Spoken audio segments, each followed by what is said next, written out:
एकदा मॅडमला विचारून घ्या मॅडम, हिरवाडे मॅडमला स्टार्ट करून घेऊ मला madam. Yes, sir, I am ready. Okay madam.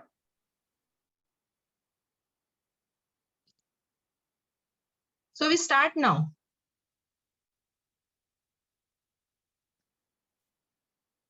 Good morning, respected Principal Dr. Revatkar sir, Vidya Vikas Arts, Commerce and Science College, Samudrapur. Respected Dr. Varkad sir, Shri Shivaji Science College, Arts, Commerce and Science College, Razura. Vice Principal Dr. Khirani sir, Vice Principal Dr. Shirbhate madam. Today's invited speaker, Dr. Mangala Hirwade madam, Dr. Satish Malode sir, and all dear participants. Myself, Dr. Shilpa Samdurkar, convener of this one-week online faculty development program, welcomes you all. Today, we are having two sessions. Let's start the session one. It's my pleasure to introduce eminent personality of Rashtrasanta Tukadoji Maharaj, Nagpur University, Nagpur, respected Dr. Mangala Hirwade madam as the speaker of our first session. Dr. Mangala Hirwade madam, presently working as an associate professor in postgraduate teaching department of library and information science, RTMNU, Nagpur. She has a throughout first-class career with professional experience of more than 22 years. She has presented more than 130 research papers. Some papers she has presented in various countries like USA, Sri Lanka, South Africa, etc. She has guided 34 MPhil dissertations. She has also guided project works. She has in her credit 5 books and 11 edited books. And very important thing, that is, she has delivered more than 200 lectures as a resource person in refresher course, orientation course, conferences sponsored by UGC, AICTE, CBSE, also promoting intellectual property rights and open access in India. So I request Hirwade madam to share her presentation on the topic ethical aspects of research publication. Please, ma'am. Thank you so much, madam. A very good morning to all of you. And today I am going to talk about a very sensitive topic in research, and that is the ethical issues in research publications. So friends, let's start with the presentation.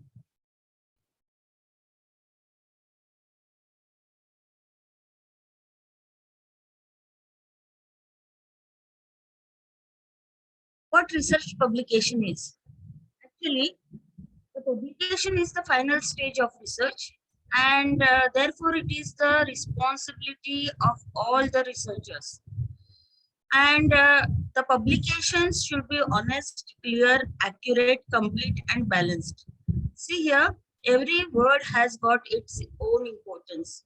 Your publication should be honest, clear, accurate, complete, and balanced, and should avoid misleading, selective, or ambiguous reporting. Right? And here, the sole responsibility of the researcher, journal editors, and as well as the referees, okay, peer reviewers. They share the joint responsibility. See, for authors, from ethical point of view, it should be your original work. It is unpublished work, and you should cite the references you have used for this publication. It should not be redundant supplication. It should not be duplicate submission. Then for reviewers, they should maintain the confidentiality, competency, and they should check whether the author has quoted all the references or not. And the editors should be fair enough in evaluation of manuscript. Confidentiality should be protected, and of course the conflict of interest of the authors and should be protected over here.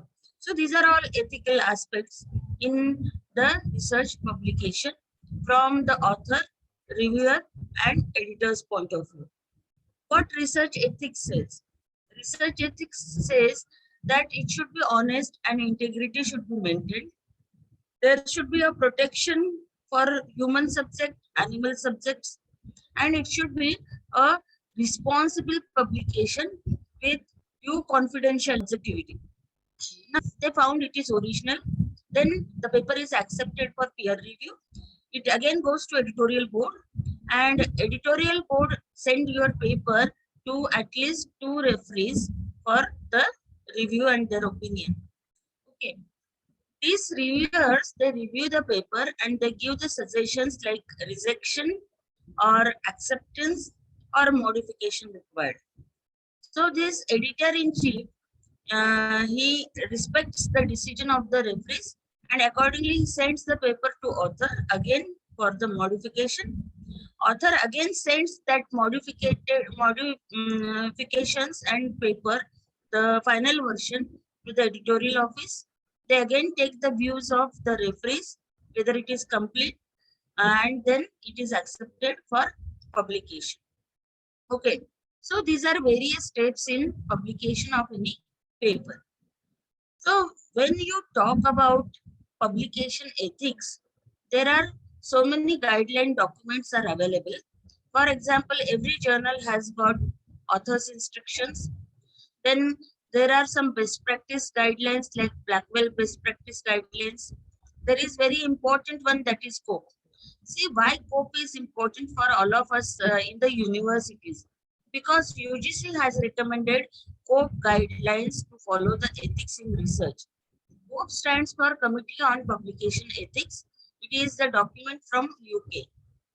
There are so many others like ICMJE, that is International Committee on Medical Journal Editors, then GPP, that is Good Publication Practice for Pharmaceutical Companies Guidelines, then EMWA, that is European Medical Writers Association Guidelines, CAC, that is Council of Science Editors Guidelines, then WEM, that is World Association of Medical Editors, and IS, that is European Association of Science Editors. So for all of us, this COPE is very important document to follow. आप सब ने, every researcher ने ये COPE document एक बार पढ़ना ही पढ़ना है, so that the ethical aspect will get cleared.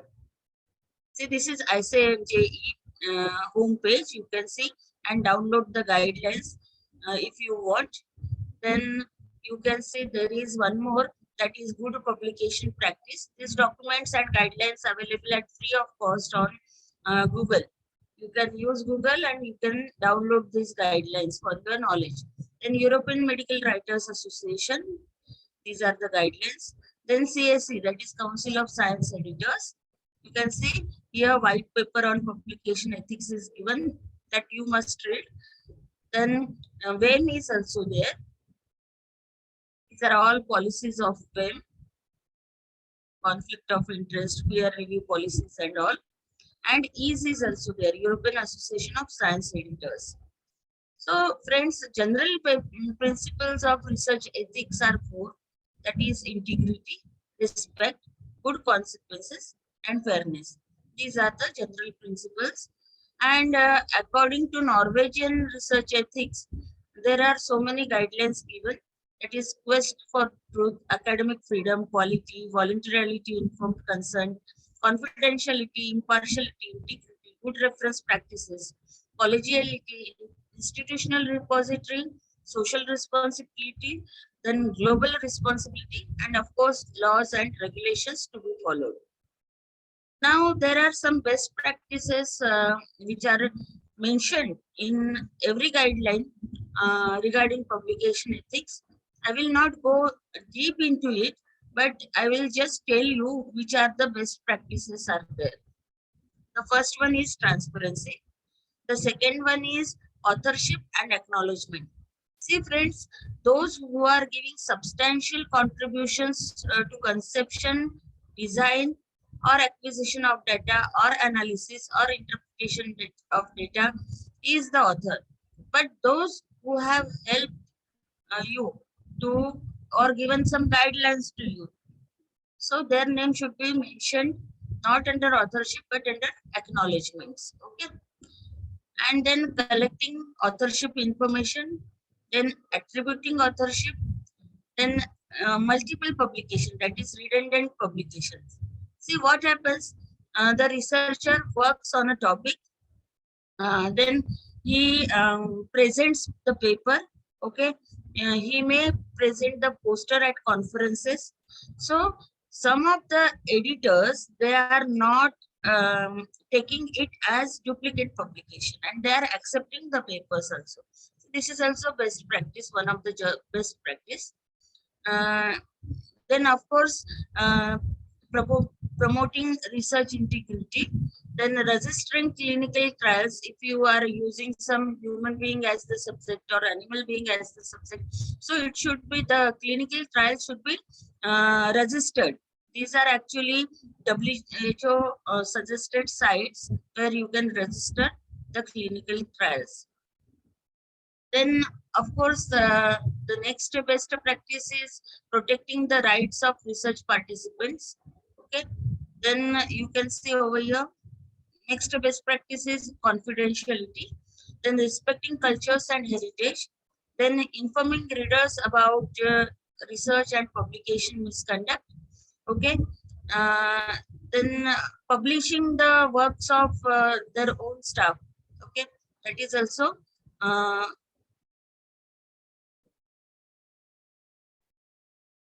one of the best practice. Then timing of publication should be maintained. Then conflict of interest should be protected. And supplements or other funded publications, they should follow special issues or sections, and they should follow transparency regarding the funding of the research. And of course, you should protect the intellectual property of the original authors. Okay, so these are all the best practices. Now I am coming to the actual topic of interest of today, that is what is plagiarism and what is copyrighted. Okay.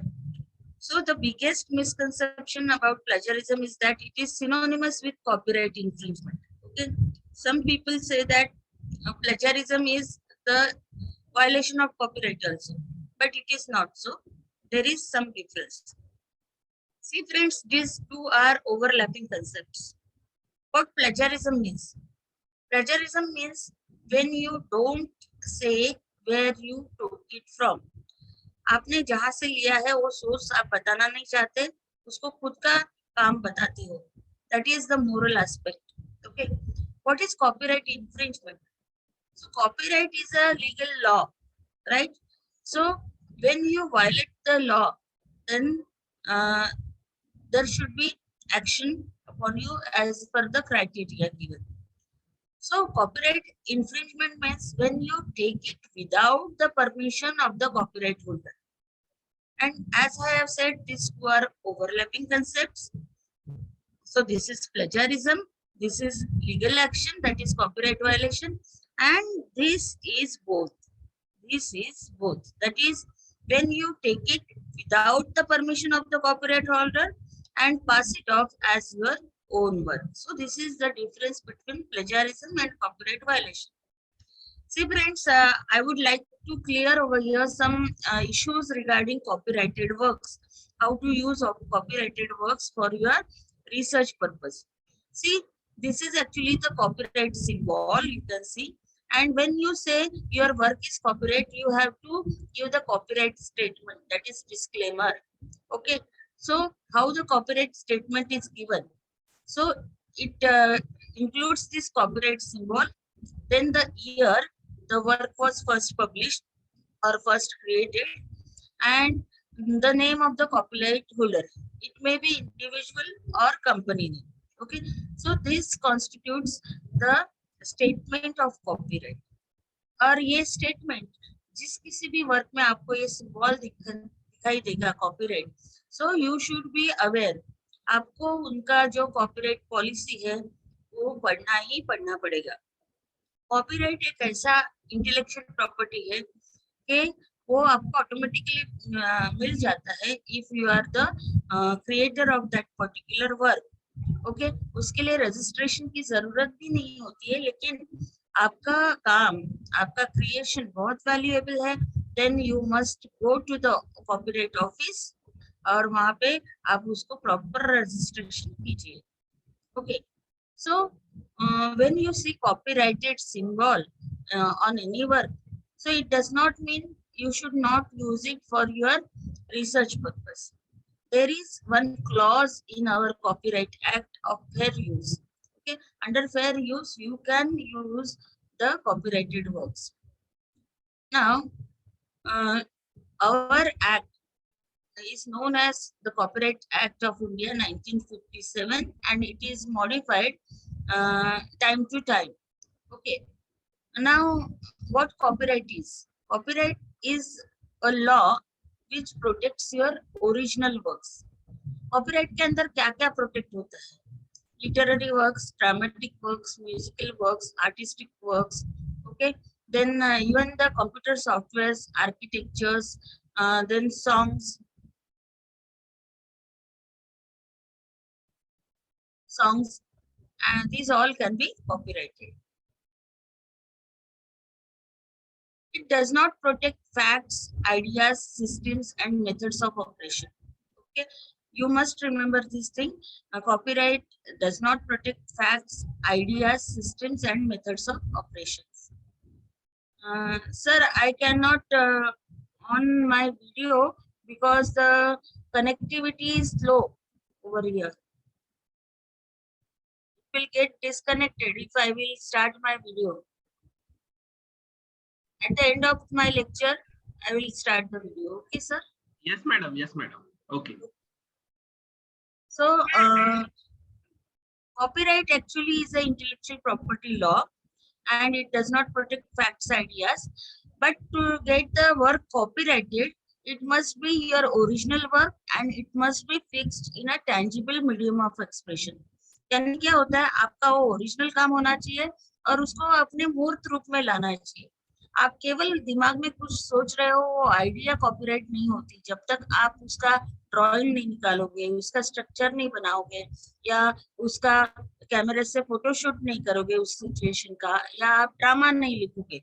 Okay, so these two things are required. See, copyright protection covers reproduction, distribution, adaptation, display and performance. यानी किसी और को आपका काम use करके उसको reproduction करना है, डिस्ट्रीब्यूशन करना है, अडेप्टेशन या ट्रांसलेशन वगैरह करना है, डिस्प्ले करना है, पब्लिक परफॉर्मेंस देना है. तो if the work is copyrighted, you are copyright holder, then he must take your permission. Permission देते वक्त आप ऐसे ही खुशी से परमिशन दे दीजिए, otherwise you can claim the royalty also. Okay, so these are the privileges under this copyright. This is our copyright official website. Okay, our copyright office is situated at New Delhi, and from this website you will get each and every document regarding copyright. And if you want to register your work for copyright, then you must go through all these steps, and there are some fees for different type of creativity, and that fees you will have to pay. Now, what ethics is? How to use copyrighted works for our research publications? As I have said, fair use criteria you can use. Now, fair use criteria कैसे govern होता है? इसमें permissions आती है. सबसे पहले copyrighted works पे जब लिखा रहता है, देखिए हमको कोई इमेज चाहिए तो हम फट से गूगल इमेजेस में जाते हैं, वहां से बहुत सुंदर सी इमेज उठा के हमारे काम में इंक्लूड कर देते हैं. We give the source also, हम साइट भी करते हैं उसमें. लेकिन जब भी हम गूगल इमेजेस से कोई इमेज उठाते हैं तो आपको उसका कॉपीराइटेड स्टेटमेंट चेक करना पड़ता है. बहुत से गूगल इमेजेस में अंडर लिखा रहता है can not be reproduced without the permission of copyright holder. जब ऐसा वहां पे क्लियरली लिखा है तो आपको परमिशन लेना ही लेना है, otherwise you will land in trouble. और आप परमिशन लेते वक्त अगर कॉपीराइट होल्डर आपसे फीस मांगता है in the form of royalty, तो आपको फीस देना पड़ता है, या वो आपसे कुछ कॉन्ट्रैक्ट करना चाहता है तो वो भी आप कर सकते हो. ये तीन चीजें अगर आप करके फिर वो कॉपीराइटेड वर्क को आपने यूज किया तो it comes under fair use. Right, fair use to be fair, there are some points for fair use to be fair. देखिए अंडर फेयर यूज आप कह रहे हैं कि मैंने परमिशन ले लिया, लेकिन इट डज नॉट मीन कि आप उसका पूरा एंटायर वर्क कॉपी कर लो।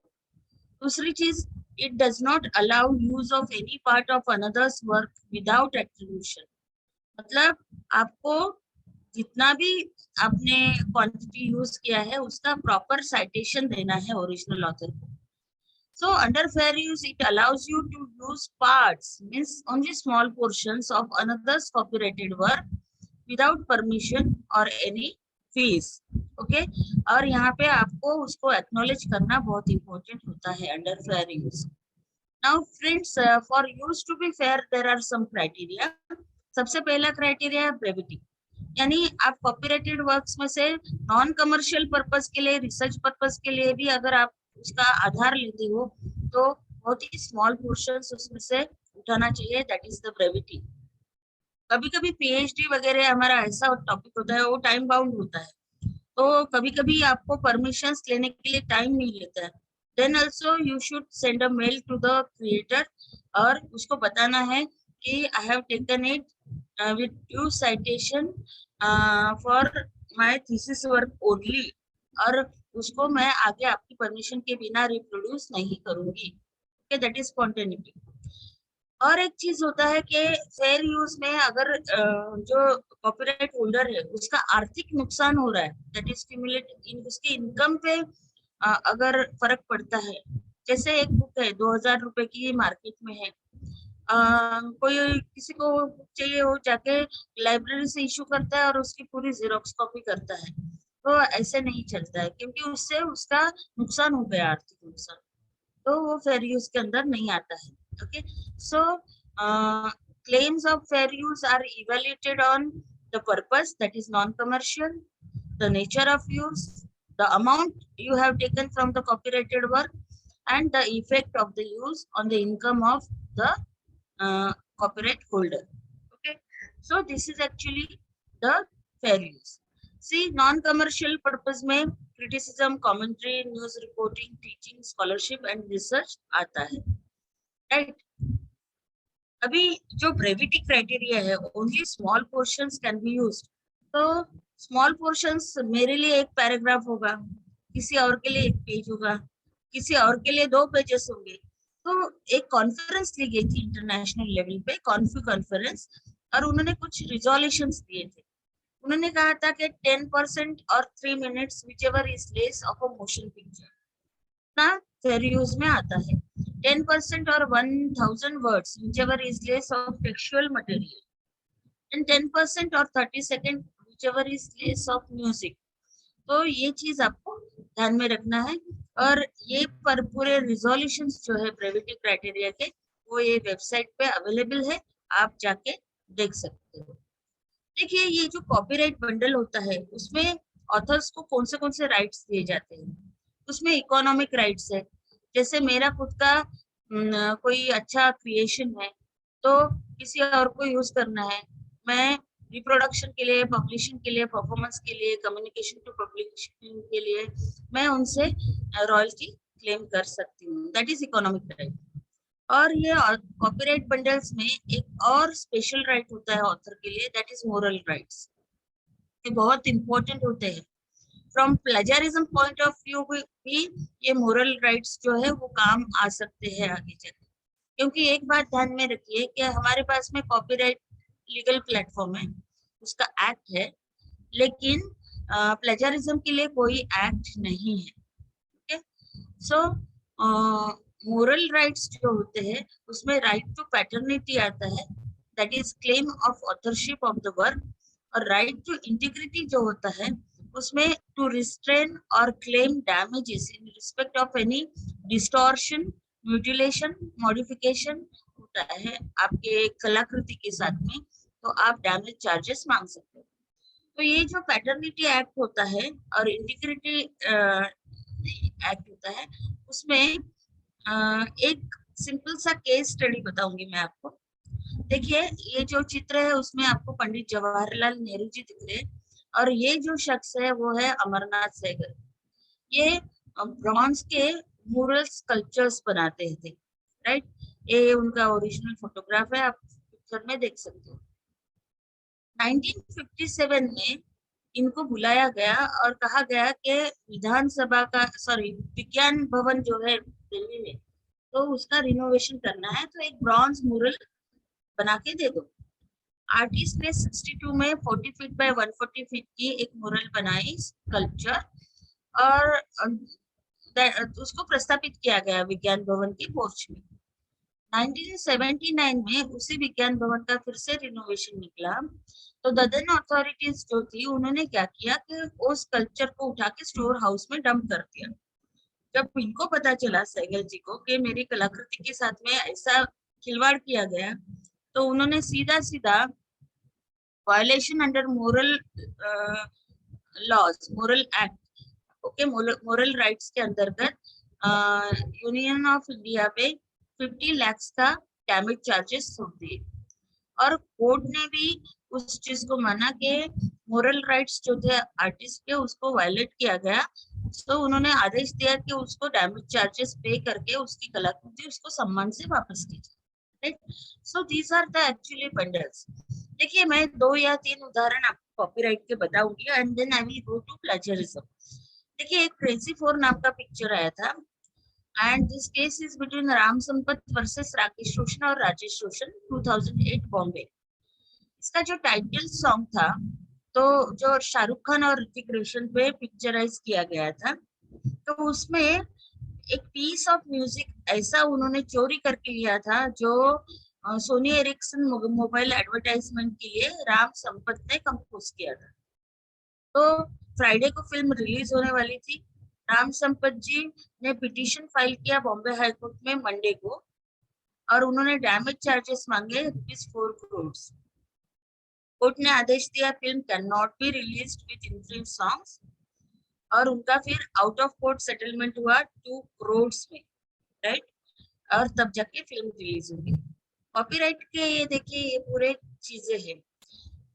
देखिए, ये जो हैरी पॉटर नॉवेल है उसके कॉपीराइट होल्डर है जेके Rowling, right.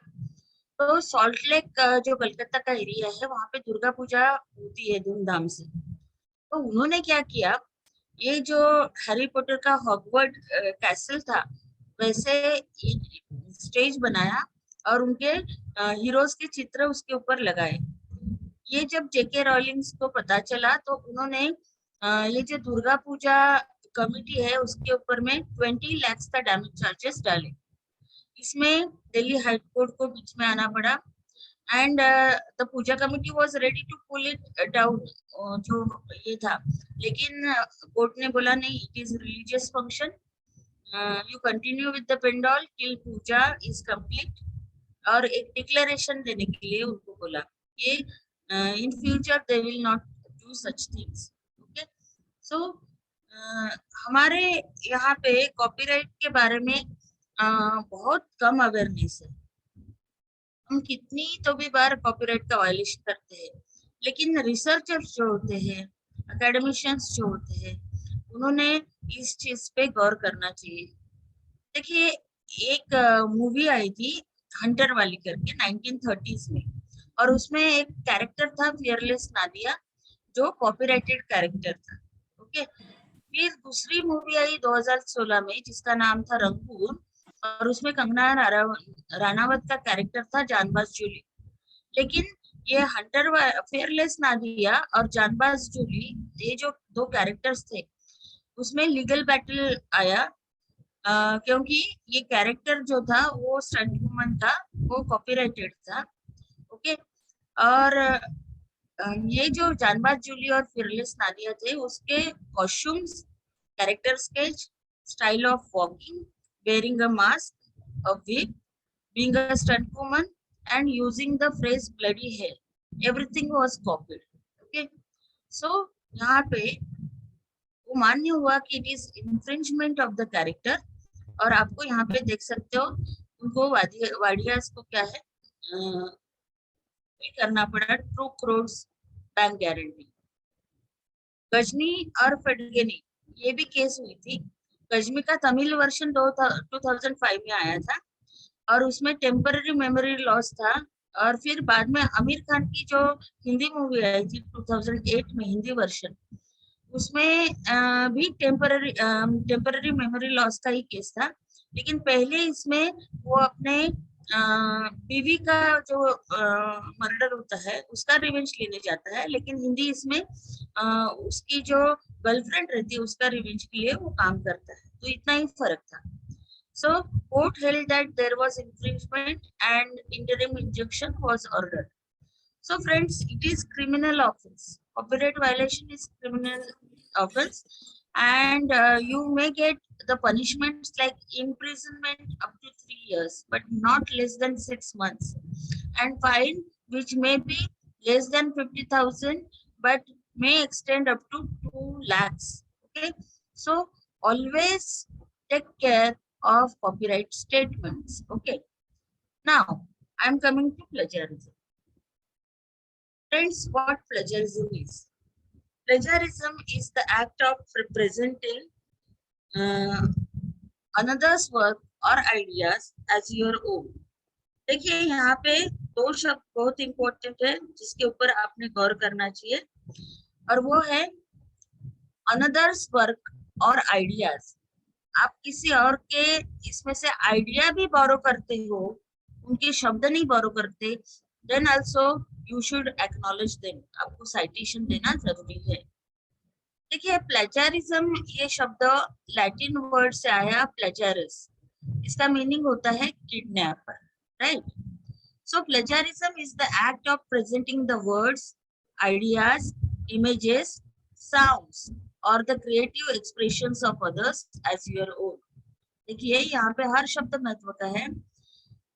Presenting the words, ideas, images, sounds or any other creative expression of others as your own. Okay, it is an intellectual theft. It is improper use of others' writings, ideas, artistic expressions, music, etc. Then presenting the works of another as your own work. That is Control A, Control C, Control V. That is the most unethical part of research. Don't ever do that thing. And failing to credit the intellectual property to them means आप citation देना भूल गए. Incomplete citation is also the act of plagiarism, friends. So आपको जो ये देना है बराबर से देना जरूरी.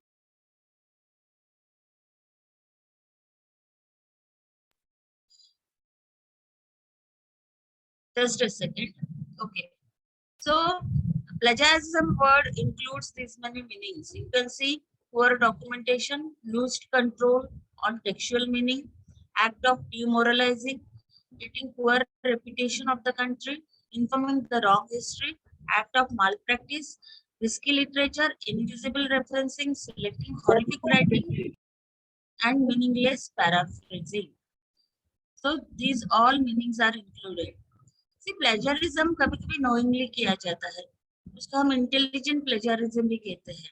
Okay, means copying all or part of another's work and presenting it as one's own. दूसरा कभी-कभी accidentally हम लोग reference देना भूल जाते हैं, लेकिन plagiarism तो plagiarism होता है ना, punishments तो दोनों को मिलती है. पहले क्या होता था कि स्कूल्स और कॉलेजेस में बच्चों के लिए ये लिमिटेड रहता था plagiarism. So, विकिपीडिया में से कोई बहुत कुछ उठा लिया और खुद के नाम पे डाल दिया, चलता था. उसको वार्निंग देके छोड़ दिया जाता था या उसको रीसबमिट करने के लिए बताया जाता था, उसके मार्क्स काटे जाते थे, उसको फेल किया जाता था. लेकिन ये अभी नहीं रहा, क्योंकि अभी प्लेजरिज्म अगर केस सामने आ जाता है तो उसके लिए पनिशमेंट डिफाइंड है. और हमारे लिए प्लेजरिज्म चेक करने के लिए we have softwares now, right? देखिए ये बॉस कहता है सबऑर्डिनेट को कि इस साल का प्लेजरिज्म का रिपोर्ट बना के लाओ. ये बंदा जाता है गूगल पे और प्लेजरिज्म का रिपोर्ट ही प्लेजरिस्ट लाता है. ओके, ऐसे भी केसेस होते हैं. There are various types of plagiarism. The very first one and बहुत बार ये होता है that is word for word, that is direct plagiarism. मतलब सीधा सीधा कॉपी करो, वैसे के वैसे पेस्ट करो, उसमें कुछ करने की जरूरत नहीं. दुसरा होता है मोजेक. मोजेक यानी मराठीमध्ये त्याला आपण ठिगळ लावणं म्हणतो, right? Then thesaurus means paraphrasing. देखिए thesaurus is a tool जिसमें आपको एक शब्द के broader terms, narrower terms, related terms एक जगह मिलते हैं.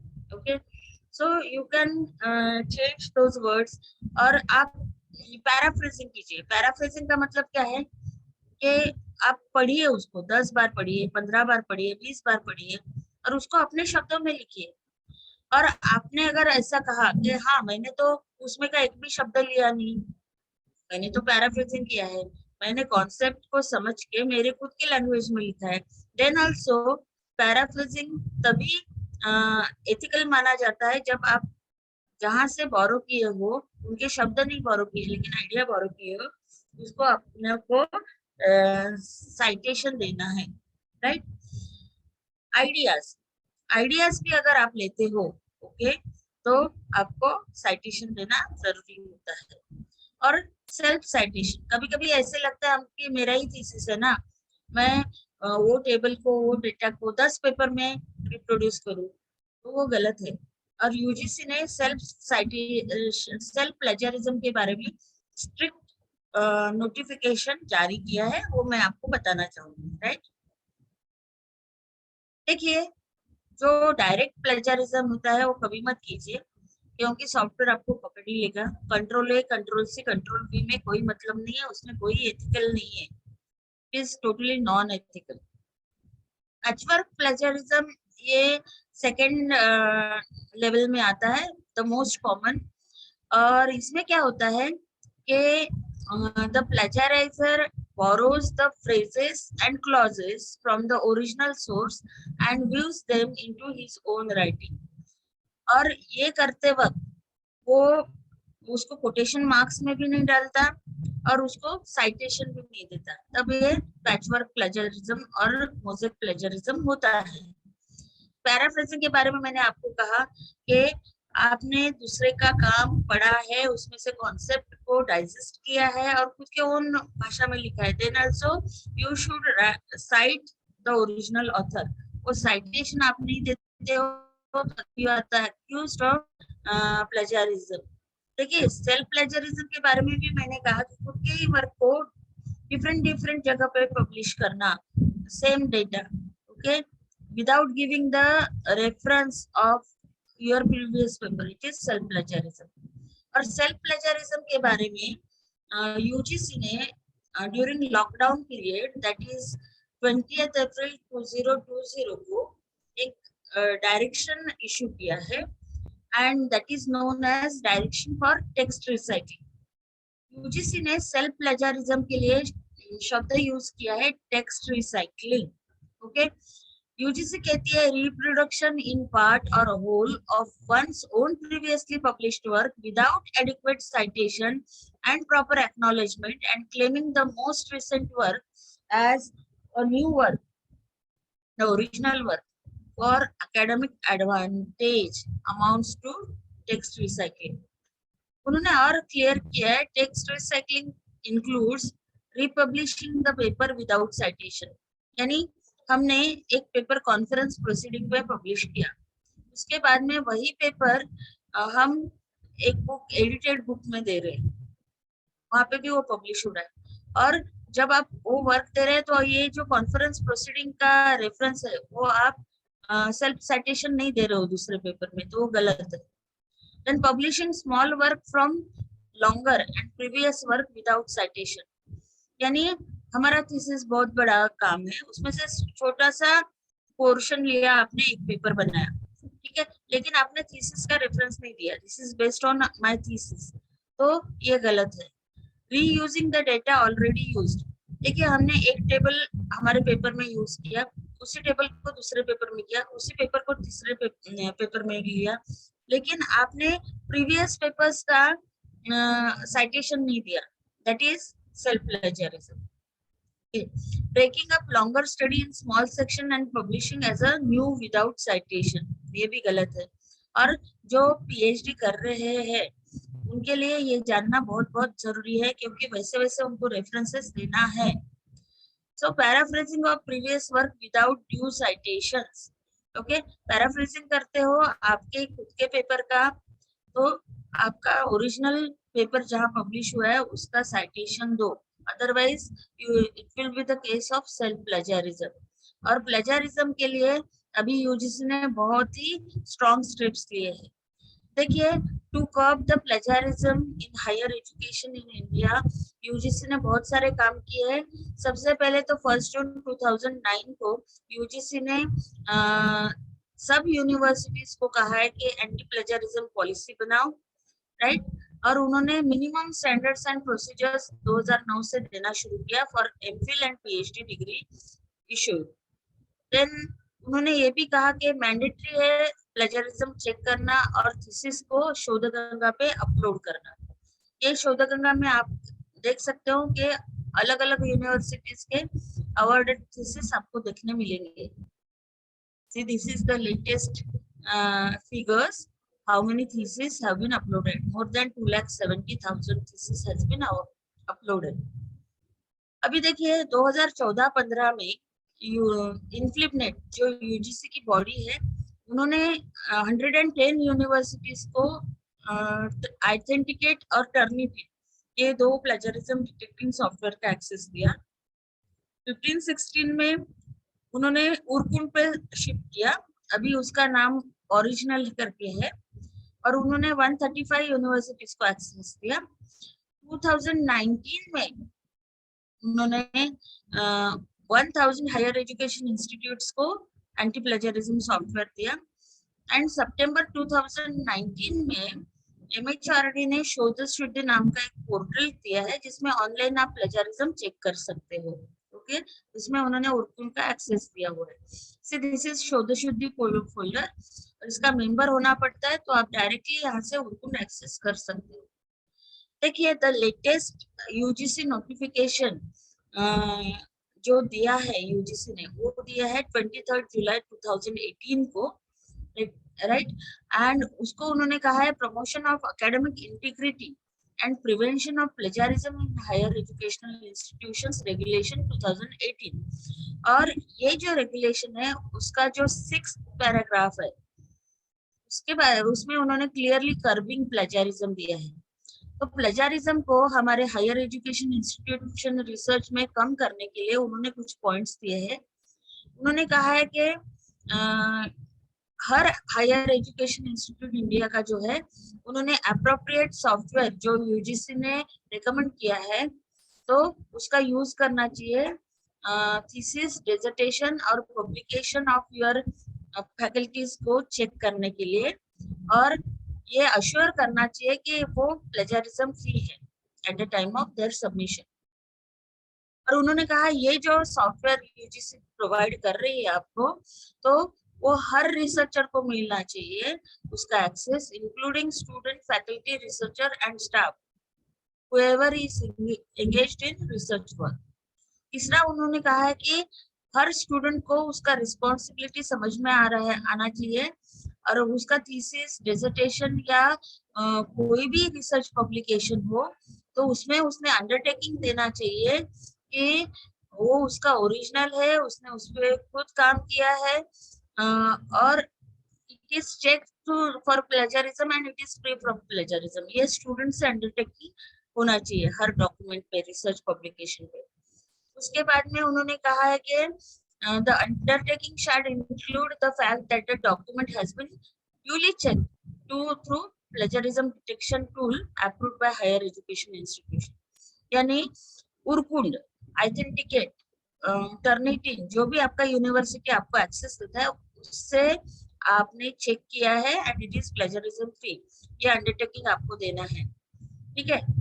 उसके बाद में उन्होंने कहा है कि it is not the responsibility of the researcher only, but the research supervisor is also responsible. और उन्होंने भी एक सर्टिफिकेट देना चाहिए कि ये ओरिजिनल वर्क है, उसने खुद ने किया है, उसने प्लेजरिज्म चेक किया है and the work is plagiarism free, ये सर्टिफिकेट। यानी बोथ आर रिस्पॉन्सिबल। अगर जब पनिशमेंट्स की बात आती है तो दोनों को पनिशमेंट्स मिलती है। उन्होंने एक और चीज कहा है कि every institution should frame a policy, plagiarism की पॉलिसी बननी चाहिए। वो उनके रिलेवेंट स्टैट्यूटरी बॉडीज और अथॉरिटीज से उन्होंने अप्रूव कर लेना चाहिए और उसका एक्सेस आपके होम पेज में देना चाहिए। देखिए ये बहुत इंपॉर्टेंट चीज उन्होंने कहा, आपका यूनिवर्सिटी का जो भी होम पेज होगा वहां पे एक लिंक आपको प्लेजरिज्म पॉलिसी की देना ही देना है। ओके, देन उन्होंने ये भी कहा है कि थीसिस अवार्ड होने के बाद 1 महीने के अंदर इन्फ्लिमनेट को उसकी सॉफ्ट कॉपी जाना चाहिए जो शोध गंगा रिपोजिटरी में अपलोड कर दी जाएगी। और उन्होंने एक और सजेशन दिया है कि हर यूनिवर्सिटी ने खुद की इंस्टीट्यूशनल रिपोजिटरी बनाना चाहिए और उसमें आपके यूनिवर्सिटी का जो भी रिसर्च प्रोडक्शन है, थीसिस, डिसर्टेशन, पेपर पब्लिकेशंस, बाकी डॉक्यूमेंट्स उसको अपलोड करके ओपन एक्सेस में लाना चाहिए।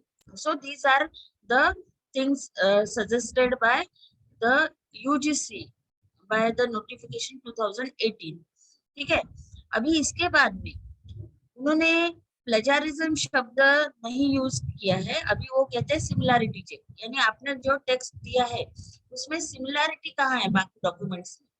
तो उन्होंने कहा कि ये सिमिलैरिटी चेक या आपका थीसिस जब भी आप चेक करने दोगे तो जो भी आपने कोटेशंस में लिखा है यानी डेफिनेशंस और उसके ये दिए हैं रेफरेंसेस दिए तो उसको एक्सक्लूड करो। कभी कभी क्या होता है वो डेफिनेशंस बहुत जगह मिलती है और सॉफ्टवेयर मैकेनिकली काम करता है और उसको भी प्लेजराइज पोर्शन में भी दिखाता है। तो उन्होंने कहा कि सिमिलरिटी चेक करते वक्त जो भी कोटेड वर्क्स है, डबल कोटेड वर्क्स और उसके नीचे आपने उसका सोर्स दिया है उसको एक्सक्लूड करो। आपने दिए हुए references, bibliography, table of content, preface, acknowledgement, ये जो प्रिलिमिनरी पेजेस होते हैं तो उसको भी आप एक्सक्लूड करो चेक करते वक्त। और जो स्टैंडर्ड टर्म्स है, लॉज है, सिंबल्स है, स्टैंडर्ड इक्वेशंस जो आपने यूज किए हैं तो उसको भी आप एक्सक्लूड कर सकते हो।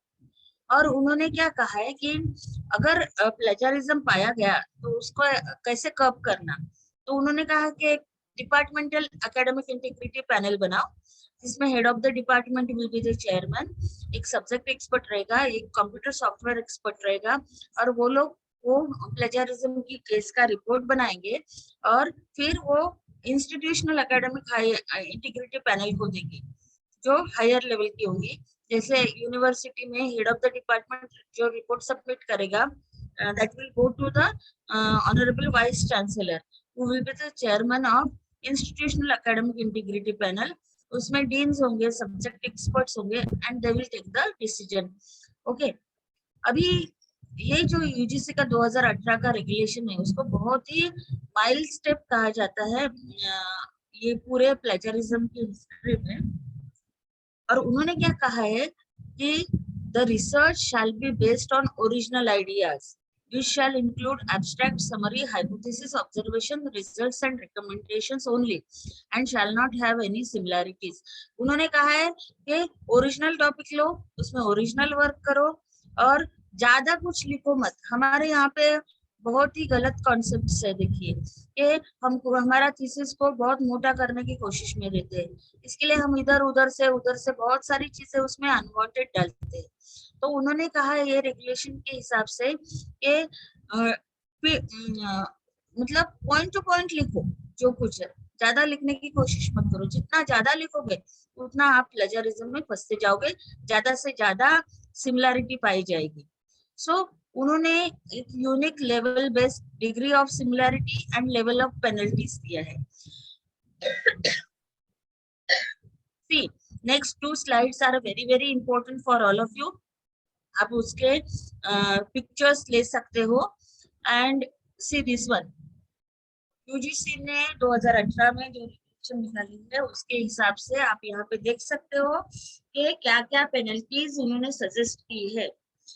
अगर आपका थीसिस या डिसर्टेशन में 10% के बिलो प्लेजरिज्म रेशियो या सिमिलरिटी चेक बताता है so there will not be any penalty for you. लेकिन 10 से ज्यादा और 40 के नीचे अगर सिमिलरिटी दिखाता है software, the student will have to resubmit the work within 6 months। Means वो थीसिस आपको वापस दिया जाएगा और 6 महीने आपको दिया जाएगा उसको रिमूव करने के लिए। देन 40 से 60% पाया जाता है तो student will not be allowed to resubmit the work for 1 year यानी एक साल आपको वो थीसिस लेके फिर से काम करना है। एंड मोर देन 60% अगर सिमिलैरिटी पाई जाती है तो आपका रजिस्ट्रेशन कैंसिल किया जाएगा। See this is very very important decision. उसके बाद में एकेडमिक एंड रिसर्च पब्लिकेशंस, जो फैकल्टी के या स्टूडेंट्स के रिसर्च पब्लिकेशंस होंगे, उसमें अगर 10% से कम सिमिलैरिटी पाई जाती है, so there will not be any penalty. 10 to 40% है तो author will have to remove the research work. यानी अगर उसका रिसर्च वर्क पब्लिश भी होता है कहीं जगह, देखिए कहीं कहीं जैसे कॉन्फ्रेंस प्रोसीडिंग्स है इधर उधर, they are not using the software for checking the plagiarism, और आपका अगर पब्लिश्ड वर्क है तो भी उसको रिमूव किया जाता है अगर बाद में आपको 10 to 40% मिले। इसलिए पहले ही चेक करके आपका जो है उसको स्टैंडर्ड बनाओ।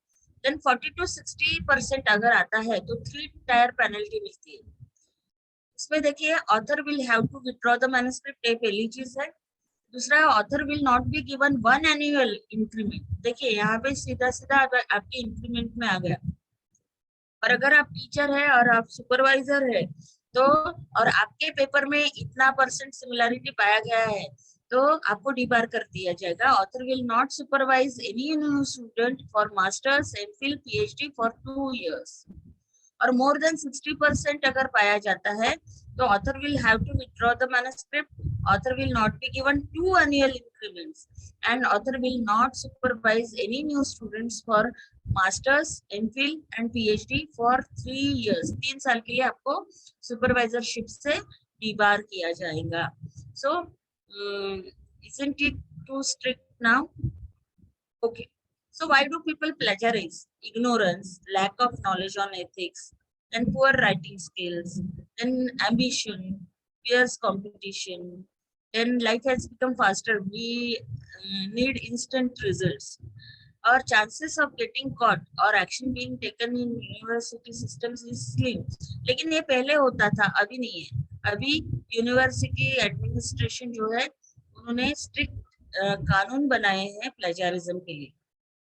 So for avoiding the plagiarism, always be humble and cite the sources which you are using. दूसरा, अगर डेफिनेशंस है किसी के गोल है तो आपको कोटेशन मार्क्स का यूज करके साइटेशन देना है। तीसरा, पैराफ्रेजिंग कीजिए, इफेक्टिव पैराफ्रेजिंग कीजिए with due citations, and as far as possible research publications को ओरिजिनल बनाने की कोशिश कीजिए, आपकी खुद की आइडियाज को प्रेजेंट कीजिए, and always use plagiarism checker softwares to get assure. Okay, अभी देखिए ये उर्कुन का एक डॉक्यूमेंट है, उर्कुन में मैंने उसका प्लेजरिज्म चेक किया है और वो यहाँ पे सिमिलैरिटी बता रहा है 28%। मतलब ये काम के ऊपर में आपको फिर से काम करना है, आपको फिर से देखना है, रिपोर्ट को चेक करना है और उसको 10 के बिलो लाना है। That is the thing. Okay, so always use quotation marks किसी और के लेते हो तो इंटायर पैसेजेस लेने हैं। जैसे लॉ में आपको जो उनके डॉक्यूमेंट्स होते हैं, रेफरेंसेस होते हैं, पूरे पूरे वहां पे रिप्रोड्यूस करने होते हैं, तो आप इंडेंट्स यूज करो राइटिंग्स में। अगर टेबल, चार्ट, डायग्राम कहीं से आप लेते हो तो उसके नीचे ही उसका रेफरेंस दे दो, सोर्स दे दो। और ऑलवेज यूज कोप गाइडलाइंस। हम यूजीसी के अंतर्गत आते हैं और UGC is following COPE guidelines, तो आप कोप को डॉक्यूमेंट को देखो। See, it is available on the web. It is UK based document और publicationethics.org के नाम से ये डॉक्यूमेंट आपको गूगल में मिलेगा। Okay, see this is COPE का home page and you can see these are the links given. इसमें मैंने प्लेजरिज्म के लिए चेक किया तो डिफरेंट डायरेक्शंस आए 5। एक है text recycling, means self plagiarism, and this text recycling word is exactly used by UGC notification, right. Then text recycling के गाइडलाइंस है, इसको आप पढ़ेंगे तो आपको पक्का पता चलेगा कि टेक्स्ट रिसाइकलिंग कैसे होता है और वो कैसे अवॉइड करना है। Okay, then retraction guidelines, then cooperation between research institutions and journals, then you can see principles of transparency and best practice। इस प्रकार से आपको गाइडलाइंस मिलेंगे। कहीं कहीं फ्लो चार्ट्स भी कोप डॉक्यूमेंट में दिए हैं और फ्लो चार्ट्स के हिसाब से आपको समझाया गया है।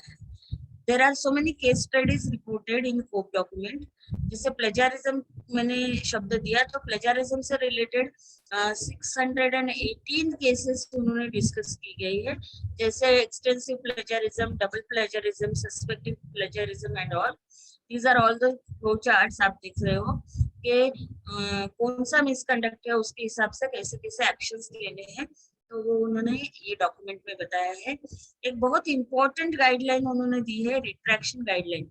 रिट्रैक्शन का मतलब क्या होता है? रिट्रैक्शन का मतलब होता है कि बड़े बड़े पब्लिशर्स जो है जो पेपर पब्लिश करते हैं, लेकिन बाद में उनके पास में कंप्लेंट्स आती है कि इसमें कोट है, इसमें यहाँ पे प्लेजरिज्म है, इसमें यहाँ पे कॉपीराइट वायलेशन है, तो जो पब्लिश पेपर है वो पब्लिकेशन स्टेटस से वो निकाल देते हैं, और उसके ऊपर में वाटरमार्क में लिखा रहता है सॉफ्ट कॉपी में कि इट इज रिट्रैक्टेड पेपर, है ना। मतलब पब्लिकेशन हो गया लेकिन बाद में उसको निकाल दिया। तो व्हाट इज रिट्रैक्शन? देखिए, रिट्रैक्शन का मतलब ऑथर को पनिशमेंट करना ये नहीं होता है। रिट्रैक्शन का मतलब यह है कि करेक्शन इन लिटरेचर, मतलब जो भी लिटरेचर हमारे फर्दर जो फ्यूचर रिसर्चर्स है उनके पास में जा रहा है, तो उसमें एरर नहीं होनी चाहिए किसी भी प्रकार की, वो सही सही जाना चाहिए। Actually this is motto of retraction. और बड़े बड़े पब्लिशर्स जो है दुनिया के, वो उनकी रिट्रैक्शन पॉलिसी अवेलेबल है।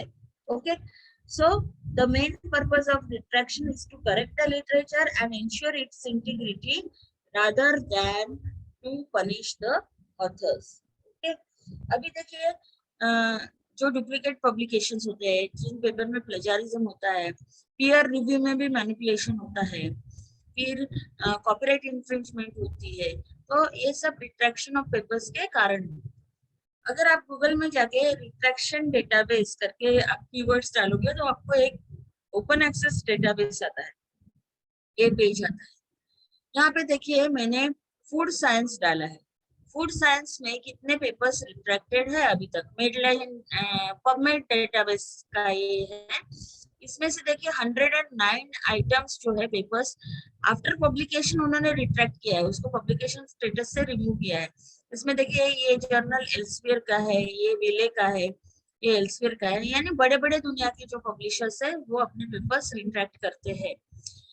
ये जो 109 फूड साइंस के पेपर्स थे उसमें इंडिया के कितने हैं, तो इंडिया के 12 पेपर्स उसमें हैं, राइट, फूड साइंस जो रिट्रैक्टेड स्टेज में। केवल इंडिया से कितने हैं?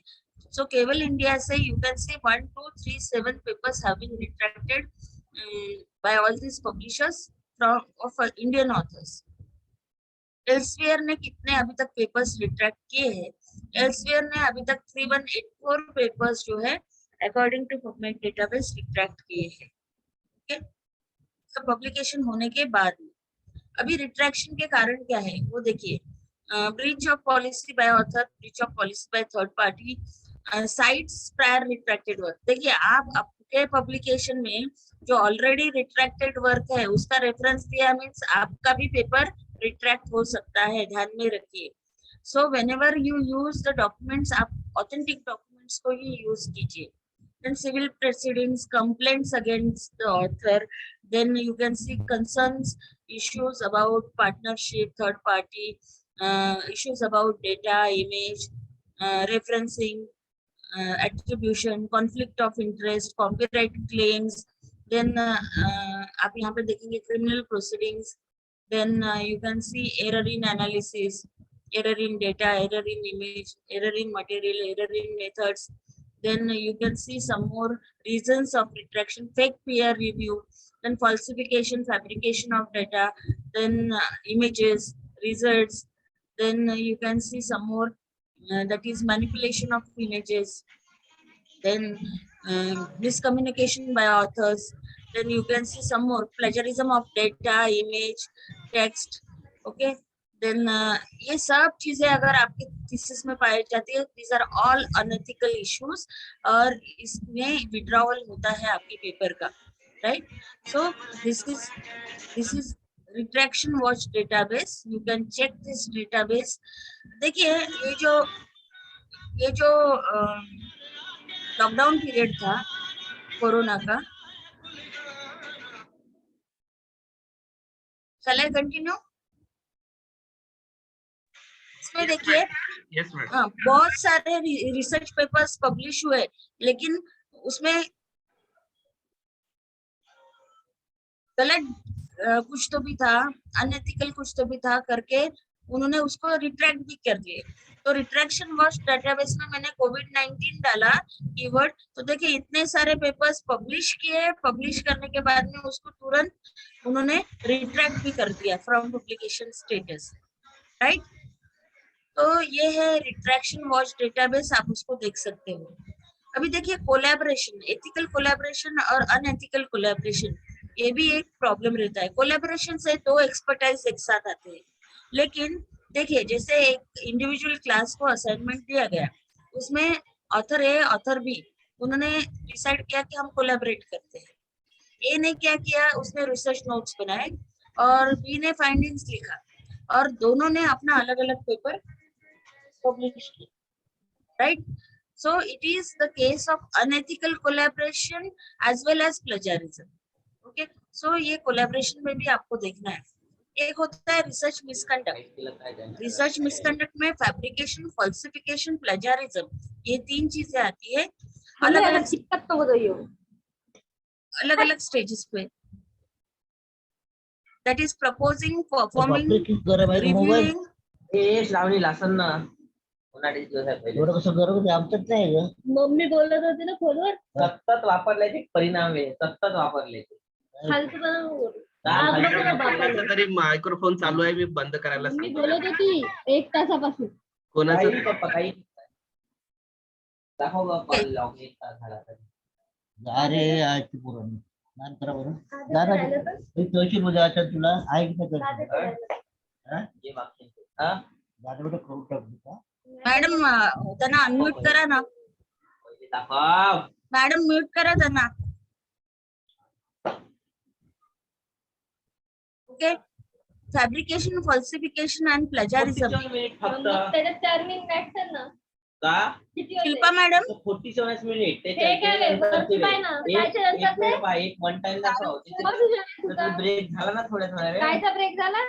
हो तुझा 47 मिनिट मध्ये काहीच नाही एक हा, तास हा. फरक आहे का नाही हो हो हा हो. का हा हा हा सर्वे sir please rev per minute बोलली मी माय.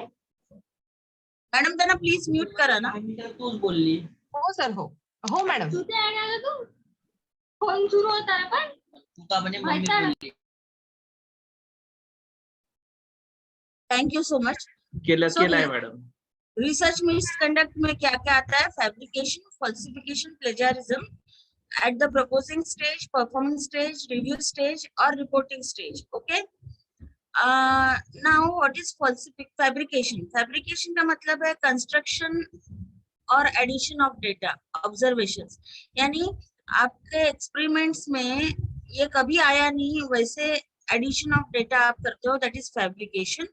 Falsification का मतलब है कि आप hypothesis, claims prove करने के लिए आप कुछ डेटा ओमिशन करते हो या चेंज करते हो, दैट इज फॉल्सिफिकेशन. ओके, और प्लेजरिज्म के बारे में तो हमने देख ही लिया है.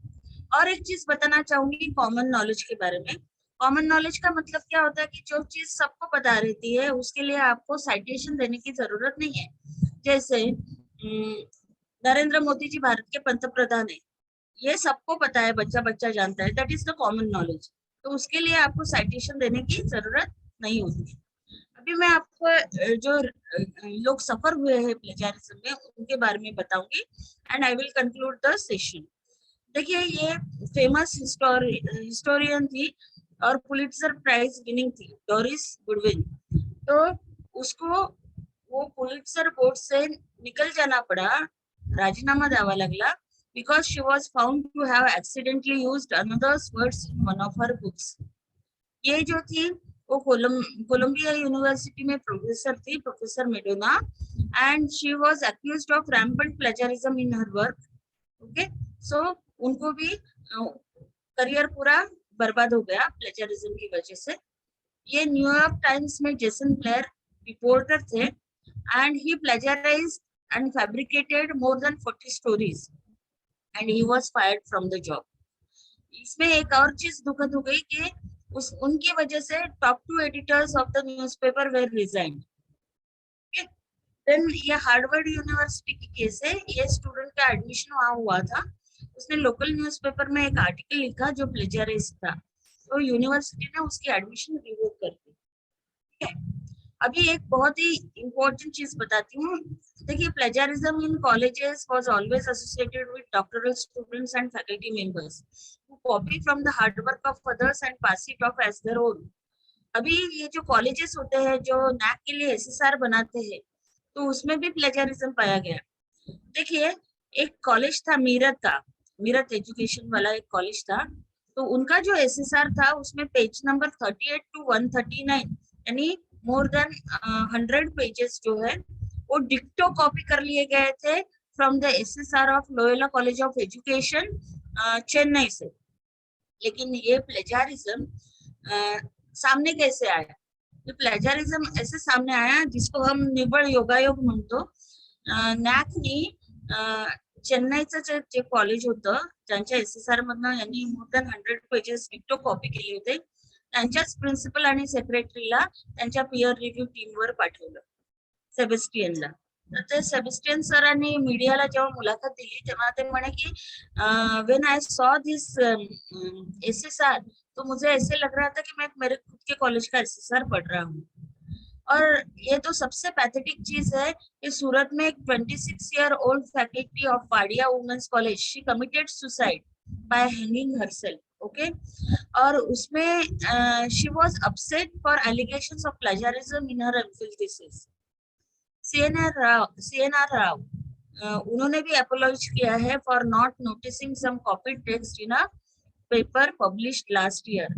ही is Indian science adviser.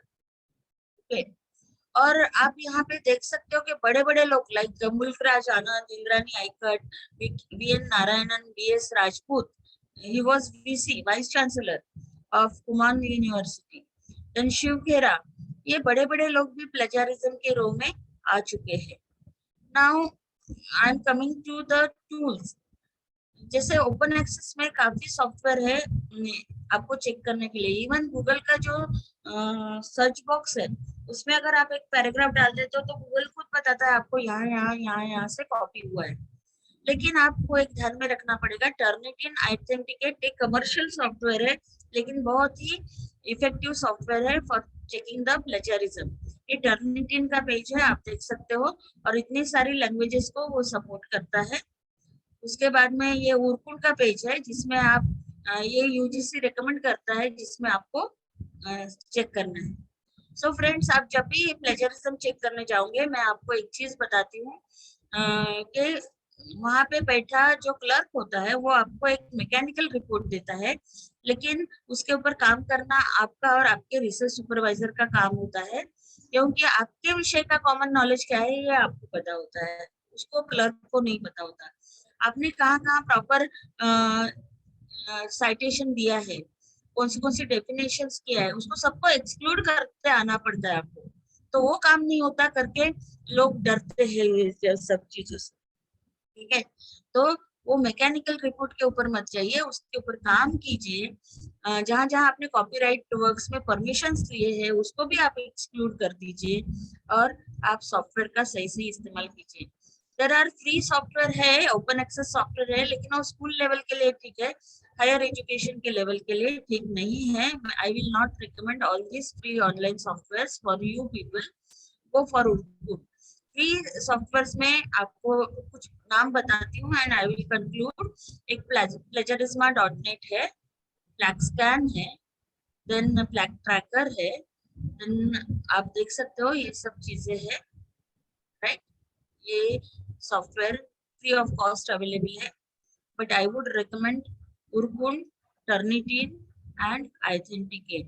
Okay, so friends, free citations के लिए स्टाइल मैनुअल्स का इस्तेमाल कीजिए, रेफरेंस मैनेजमेंट टूल्स का इस्तेमाल कीजिए। And I would like to conclude with Bill Gates, जिन्होंने प्लेजरिज्म को इंटेलेक्चुअल प्रॉपर्टी थेफ्ट कहा है। It is done in 3 ways: stealing with the web, stealing within the web and stealing from the web. So ये जो iceberg है उसका उदाहरण सामने रखिए, आपका जो अंदर का पॉजिटिव एटीट्यूड है, आपकी एथिक्स जो है, बिलीव्स जो है, उसको फॉलो कीजिए. Be honest in research. Thank you so much ma'am. Thank you. Thank you ma'am.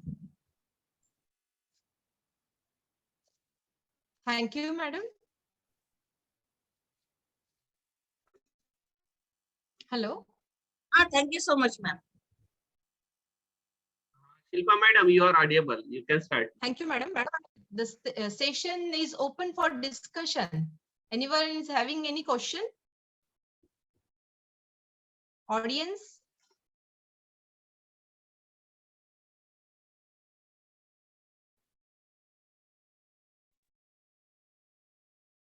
Hello? Hello. Ah, Hello. Am I audible, ma'am? Yes, yes. Hello. Hello. yes sir, you are audible. Yeah. One question regarding the whether it is a plagiarism case or no, or it will happen or not. I don't know. The question, my doubt is, when we use a particular methodology of a researcher, the total methodology. I mean, if I have selected Yes. a particular district, and he has also sampling methods, whatever.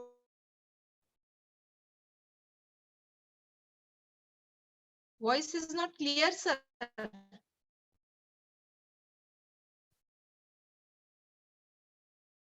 Madam, I'm not getting the question. Yes, the voice not Type clear. your question in chat box also, sir. You can type your question in Hello. chat. You can See, type ma'am, your- if I'm using a methodology of a researcher, another researcher regarding my research, for example, if I have taken a particular state and I'm studying the agricultural related issues of particular state, and I am using the methodology which is used by another researcher, but I am applying it to the other district or other state, whether it will be a plagiarism only methodology formulas if I use the samples like. See, sir, if it is standard methodology, you Okay. give the reference of previous papers or previous research. Okay. It will be accepted, sir. Okay. Formula also we can use. Yeah, formula also you can use. But Another one. you give proper citations, and if he is claiming for any issues regarding permissions, then you also take the permission of those authors first. One more thing is that, madam, when we use data of government data, government report is there. For example, if I'm studying Sir, the government impact data you can of use. hello. See, sir, I have already told you that government data you can use with proper citations. See, suppose Narendra Modi ji कहते हैं कि भारत युवा देश है, and आपको कहा गया कि उसको प्रूव करो, तो naturally you will go to census data. बराबर है ना? That is the most authentic data. आप युवा का definition करेंगे, वहां से figures लेंगे और उसको reference देंगे कि the data has been taken from census report of India, so and so year, right? So data you can take, and also you give the proper reference. Okay. Particular thing I'm citing very short. If I'm studying Manarega, which is related to a particular district, and research is done by the government, and I'm applying to my district, and I deviate some things from that whatever government is saying. So how I can apply this? You can apply, sir. You can take the data from government publications, and you can prove or you can suggest much more directions by your research. Thank you very much. Thoroughly, I've Yes. listened this deliberation. It was very nice. Thank you very much. Thank you, sir.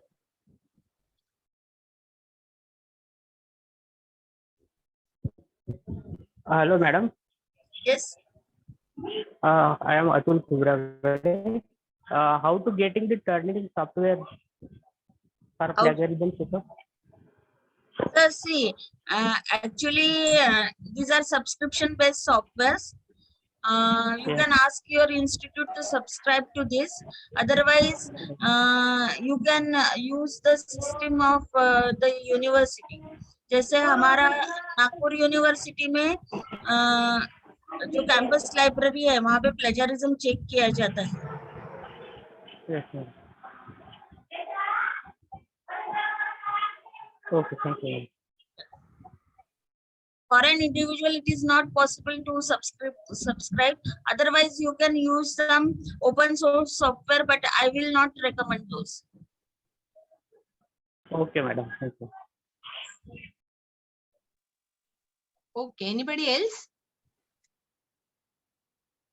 माझी screen दिसली पाहिजे आता अशी. Hello. Okay, thank you, madam. Thank you, आता ma'am. You येते have मला. delivered very informative talk. You have really awared us regarding responsible publications, guidelines on publications, then transparency in work, best practices of research.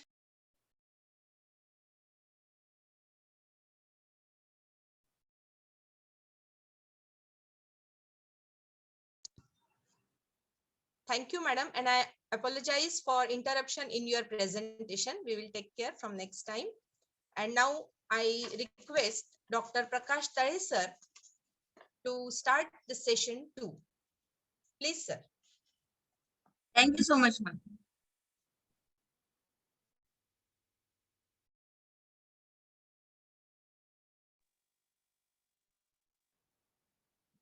Hello, am I audible? Am I audible? Yes, sir. Audible. Yes, sir. Okay. Good afternoon to one and all.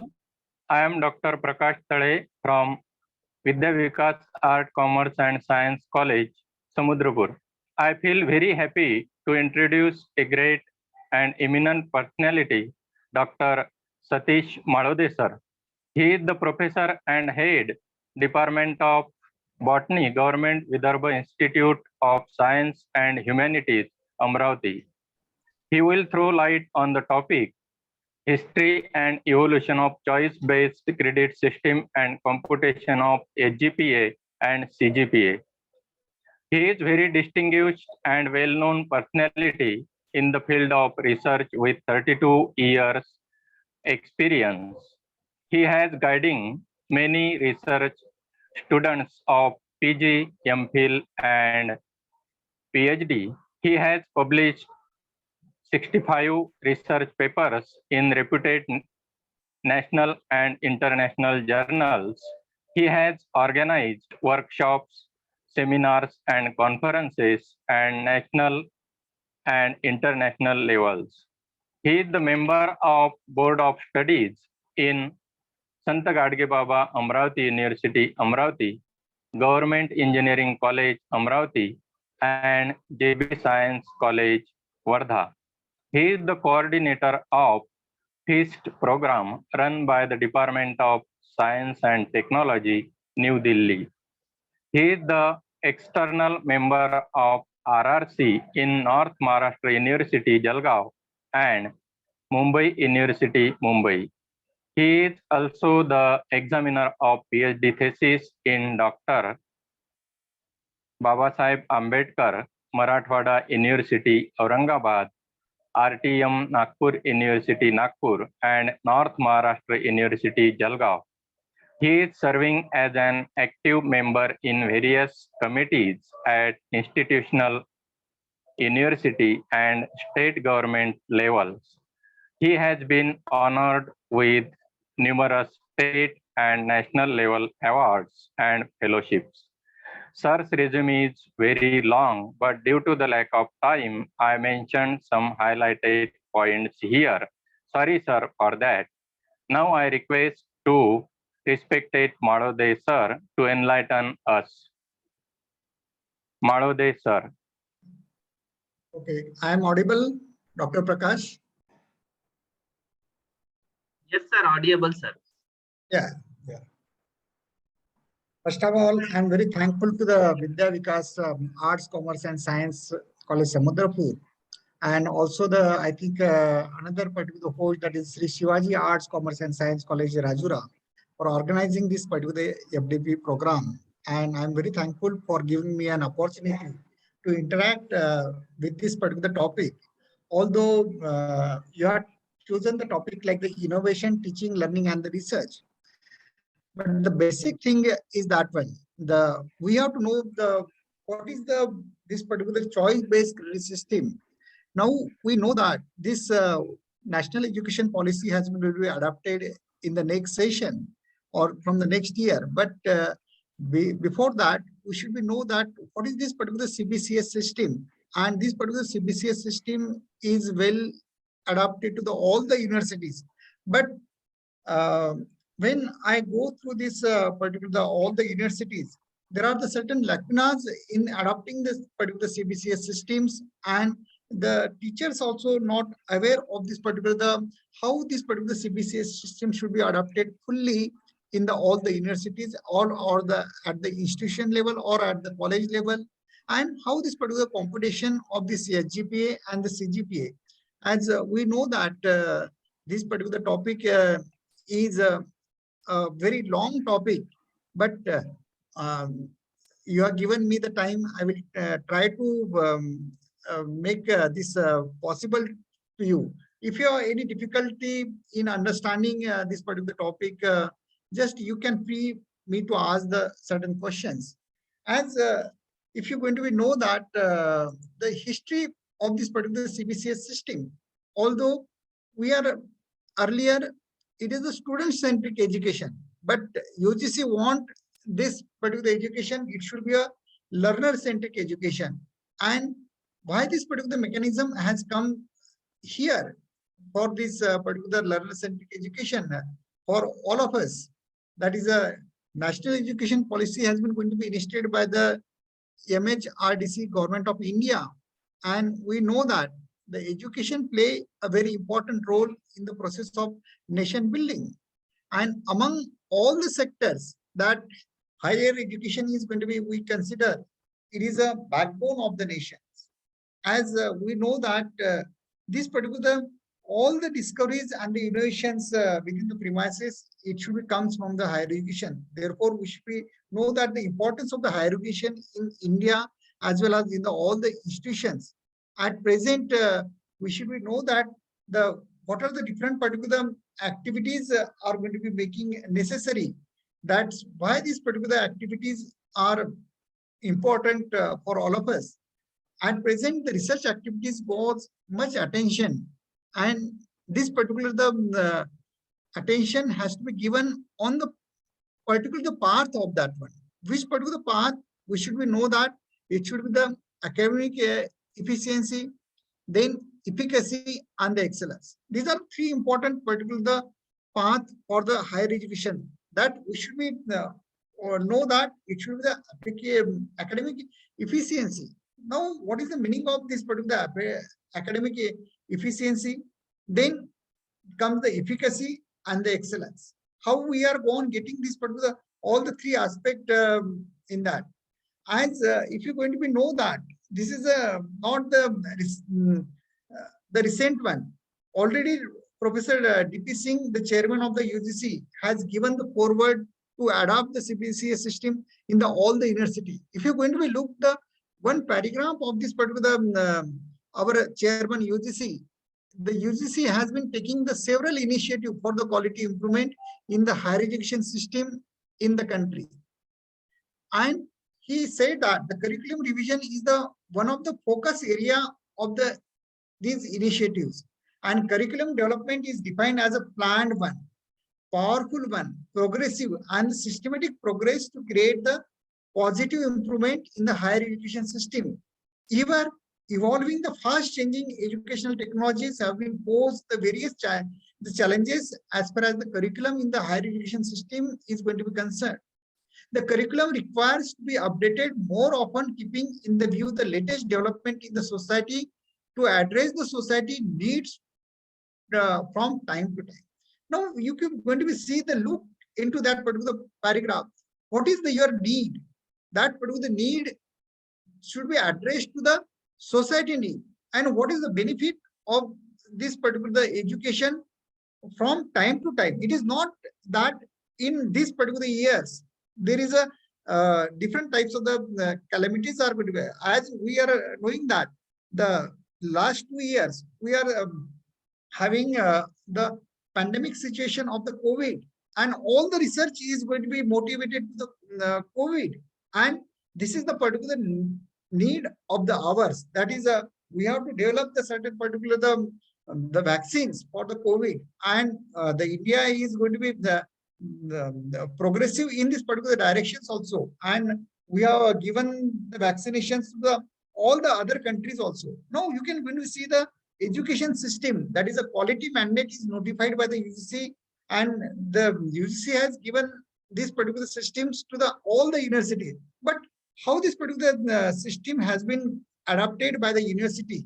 and how much you or me also going to be know that one, as this particular system has been adapted in the 30th July 2019.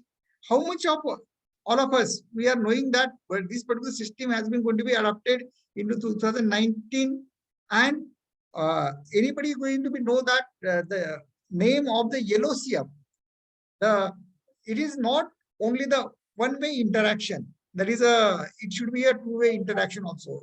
How much of you know that the yellow CF word? Anybody from that side, the participant side, do you know that yellow CF?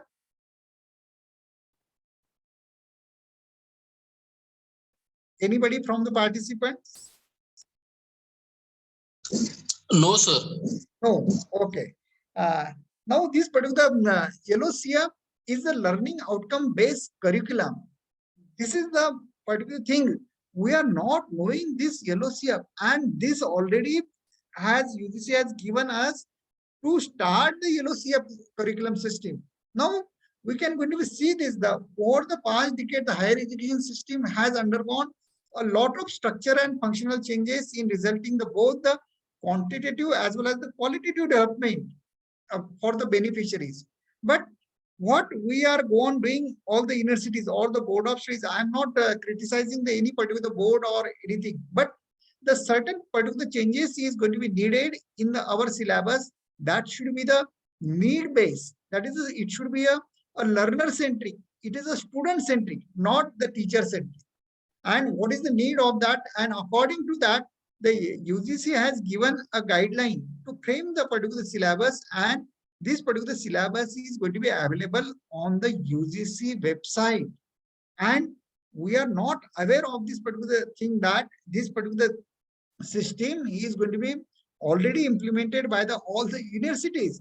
And if you're going to see the learning outcome based curriculum in general and in botany, the particular will be definitely help the teachers of the discipline to visualize the curriculum more specifically in terms of the learning outcome expected from the students at the end of the instruction process. Now, what today we are going expecting, we are going making our teaching from the teacher side. But what is from the student side, we are going expecting that particular thing is gone lacking. Therefore, the UGC has given this particular yellow CF to make that awareness. That is it is pertinent to mention here that the purpose of the education is to develop an integrated personality of the individuals, and educational system provides all the knowledge and the skill to the learners. Now, what are the things which you frame in the syllabus?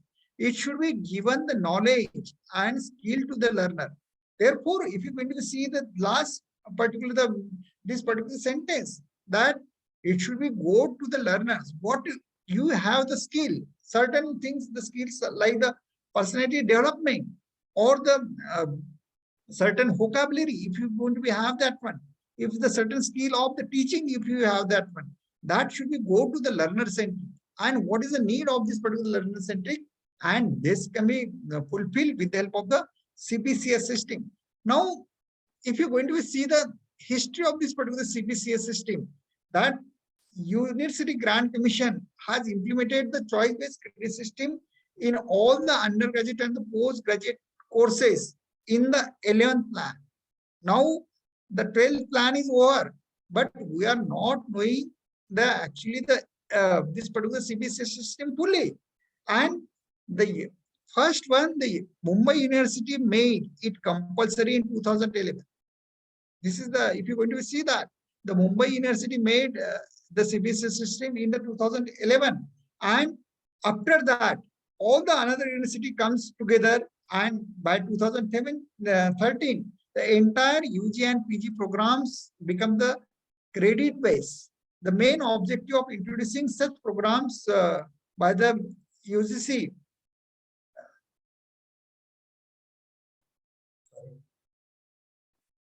it is a credit base, and that should be going to be reformed.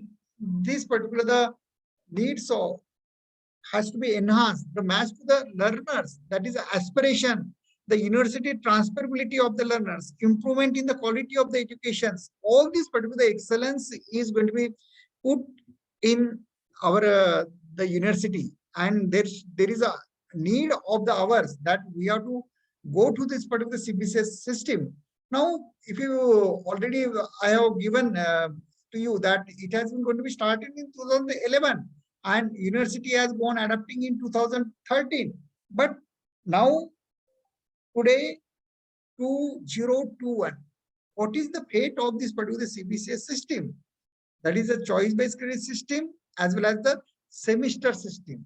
That this particular giving the opportunity to the student to choose from the prescribed courses. That is there should be a core courses, there should be a elective courses, there should be a skill-based courses. The courses can be evaluated with a different particular grading system. It is not like the examination system. There should be a different grading system. That is not only you can having a very good marks. And the CBCS gives the emphasis on the continuous and comprehensive evaluation. Now, this particular evaluation system is how this particular system is.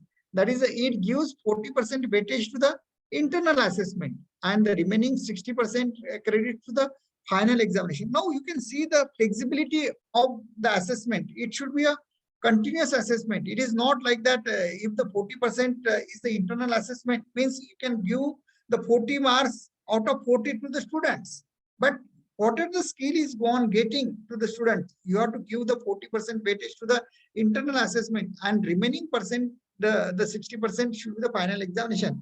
And in evaluating this particular internal evaluation also consists of the one particular test of 20 marks, one assignment of 10 marks, and the 10 marks, that is 5 marks for active participation in the classes and 5 marks over the all conduct of the learner during the classes. How they are on getting the certain particular, we can going to be say the skills. He is going to be learn from the class hour test that you have to give. That is all this particular 40% weightage has to be seen. Now, what is the outline of this particular choice-based system? Now, we should be know what are the different particular the courses are there. It is not like that as we know that all we are having the semester system. There are the 6 particular papers, but these particular papers are, which type of the papers are there, whether they are having a core courses, whether that particular course are the elective courses, whether that particular course is the discipline specific course are there, that we have to make a differentiations in that. Now, in this particular outline of the course, that is the first one is the core course. What is this core course is? The course which should be a compulsory study by the candidate as a core requirement is termed as the core course. That is a compulsory, and it should be studied by all these particular students. It is not like that one. You have to eliminate that particular course. It is a basic one. That is the basic should be going to be required for minimizing to getting the degree. And the second one, the elective courses. These particular elective courses are generally a course which can be chosen from pool of the courses, and which may be a very specific or specialized or advanced or supportive to the discipline or the subject to study, or which provide an extended scope or which enables to exposure to some other discipline or subject domain or nurture the candidate proficiency skill is called an elective course. Now, if you're going to see that the student, they are having the particular core subject, he should be going to be adopt the certain elective courses. Like one example I will going to be put here. The student having or the teachers, they are knowing the botany as the basic are the algae, fungi, bryophyte, pteridophyte, gymnosperm, cytology, and genetics. These are the all these are the core subjects. But if you're going to see the genetic engineering, the biotechnology, biochemistry, then tissue culture, then applied plant physiology, then we can go for the pharmacognosy. All these particular courses are the advanced one. It is a supportive to the discipline, but provide an extended scope, which enables to explore the some discipline with the not only the botany, it will be related with the life sciences. It is going to be related with the zoology, it related with the microbiology, it related with the biochemistry, it related with the another particular disciplines. Now, these particular are the elective course. But then comes what is the discipline specific elective? Then the another one is that the elective course and the discipline specific elective course. Now, these elective courses may be offered by the main discipline of the subject is referred to a discipline specific elective, and the university and institution may offer the discipline relative elective courses of the interdisciplinary nature. That should be a interdisciplinary nature, and therefore this type of the courses should be going to be given to the students. These are the discipline specific elective courses. Now, another one is that one, the component is the research. As just if you're going to see the research component is very much important, whether it is undergraduate or whether from the postgraduate. That this particular CBCS system has adopted an elective course designed to acquire the special advanced knowledge, such as the supplement to study, the support study to the project work, and the candidate studies such course on his own with the advisory support by the teachers or the faculty member is called the dissertation or the project. Now, earlier the teachers are on teaching that particular the syllabus, but here the faculty members, they are given a supportive study, that is advisory, that teachers are going to be given the advice. You can go for the vermiculture, if you can go for the apiculture, you can go for the any medicinal plant particular the survey. Now, these are the supportive for the students, but it needs advice from the supervisor. Now, this type of the study is comes under the dissertation or the project. Now, beside that, the another beauty of this particular CBCS is the generic elective courses. Now, what is this particular generic elective courses are there? These elective courses are chosen generally from the unrelated discipline of the subject with intention to seek the exposure is called the generic elective. Now, these particular generic elective courses that the any particular botany students can able to take the music, botany students can able to learn the geography, botany students able to learn the statistics. Now, these particular courses are from the pool of the institute, from the pool of the different particular colleges that they are going to be selected, and this particular vice versa, that particular geography students can going to be able to learn the botany, or any particular music students he is able to acquire the knowledge of the botany in such type of the field like the herbal cosmetics. He is able to take this particular generic elective from the geography student to the botany. Now, these are the generic electives.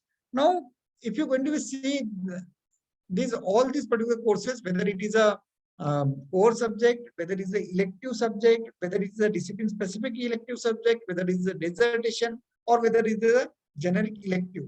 Now, beside that, there are the certain compulsory courses. As we know that the Marathi and English, Hindi, Urdu, Sanskrit, Persian, these are the particular language. And for the communication, we need these particular languages for the knowledge. And these particular courses are the ability enhancement courses. That is the AEC. That is the ability enhancement courses. Maybe a two kind.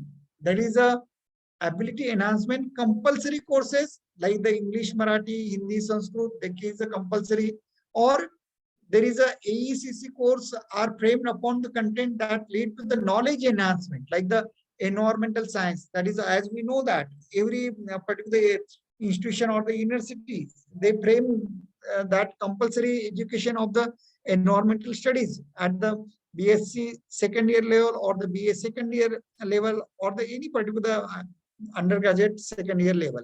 Now, these particular the ability enhancement compulsory courses are there, like if you go into the environmental science, English communication, or the MIL, modern Indian language communications, whether it is a Marathi, Hindi, Urdu, Sanskrit, whatever it may be.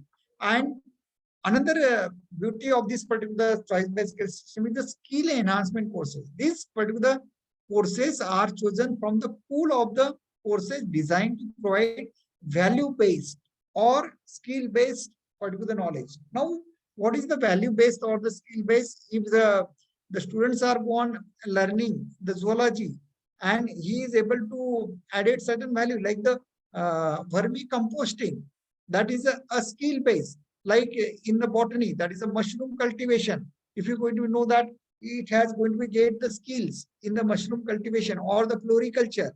These are the skill-based particular courses has to be framed. There are a lot of particular courses that are available on the UGC website with respect to the different particular disciplines, whether it is a BA, BSc, BCom, all these are available on the website. Now, but for introducing the research components is a very important in the undergraduate level, and the dissertation or project work is giving a knowledge that is exploring the real life situation, that is a difficult problems can be going to be solved. The students is able to know that one, how this particular credits, and this particular credit should be given, that is a 6 credits is going to be given instead of the discipline specific elective papers. Now, not all the students will going to be take the project, but some of the students will be going to be take the project, and he get the particular exemption to adapt that one, and it will be leave off the discipline specific elective course. Now, these are the particular courses are there. That is whether it is a core subject, whether it is a elective, or whether it is a discipline specific are there, whether it is a skill based are there, whether it is ability enhancement courses are there. Now, how these are going implementing this particular implementation of this particular choice-based credit system, and in the choice-based credit system that for the undergraduate, already UGC has given the curriculum framework to all of you. I will going to show you this particular curriculum framework, but you have given a we can say the permission to make the changes in that particular curriculum framework only by a 20% at maximum. This should be a follow. We have to follow this particular 20% particular deviations from the syllabus given by the UGC. But everybody, the Board of Studies should look into that one. That is, what is the need of that particular university? What is the need of that particular area? You have to make the deviation according to that. If it is a geographically located university, they have to take the consideration of that particular crop, or they have to take the certain particular aspect, what is the need of the society in that particular region. You have to make the syllabus changes according to that particular need of the society as well as the geographical area and the problem related to that particular university is going to be concerned. Now, university may allow to finally design their own syllabus for the core and elective paper subject to the point number 1. That is, UGC may prepare a list of elective papers, but university may further add the list of elective paper they want to offer as per the facilities available. It is they are also taking all the aspects, that is what is the facilities available at that particular university level, what is the facilities available at the remote area also, and accordingly they have to frame the syllabus, and that is a responsibility of the teachers, that is the responsibility of the BOS, that is the responsibility of the university to frame such a curriculum that all the students should be able to know the facilities available there and to learn the curriculum in fully, we can go to say that. The number of core papers for all university has to be the same for both UG honors as well as the UG program. It is not as many of us, we should know that what is the UG honors and what is the UG program. That is a different type of the culture. That is a, if earlier in the first sem they are knowing, but after that they go for the honors degree. But the honors degree, when they are getting the honors degree, after having a credit system, that is a credit system is 140. If the credit is go above the 140, that particular program should be a UG honors program. If it is lower than 140 credits, it is a degree is considered as a UG program degree. And this particular, if you're going to be know that how we are going implementing this particular system to the all the universities, that is a credit score earned by the students for the, and any elective paper has to be included in the students overall scorely tally, irrespective of whether the paper is offered by the parent university or not. That has to be added. If it is a 130 credit, student choose another particular elective paper, that particular credit he gain more than that one. Therefore, this is said to be not 130, 134 credits he is gone earning. And whether that particular university is gone providing, he can take this particular additional particular credits from the another particular institutions also. And for introduction of the AE courses may be divided as already said, that is a AE compulsory courses, whether it is a English or MIL or the environmental sciences, or the skill enhancement particular courses. This particular skill enhancement courses has been decided by the different universities from the common pool of the paper given by the universities, and you have to choose the skill enhancement courses. At least the 4 skill enhancement papers are compulsory to the undergraduate, and we are not giving this particular skill to the students. And this particular skill enhancement courses should be going to be started from the semester 3, 4, 5th and 6th. Now, this is the compulsory one. And how many universities they are adapting? I'm not knowing the things because I have seen the certain syllabus. They are not incorporated any particular skill-based particular programs. Now, there are the certain, we can going to say, for the award of the degree, that is students also go on getting the credits. That if you're going to see the one particular in the this month on 11th of May, that UGC has given a letter to the all the institution. There is a mandatory for all the students, that is a credit bank. That is it is a mandatory that how many particular credit has been going to be getting by the students. They have to upload on the university portal. That is how much of you, I don't know if you are going knowing that one. Just anybody can know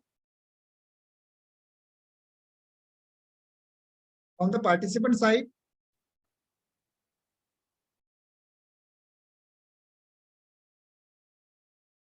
From the participants,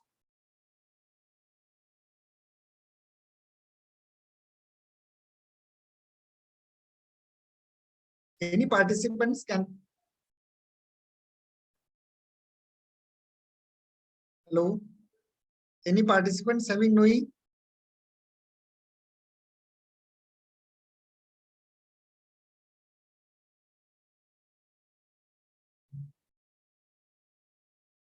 Dr. Swati?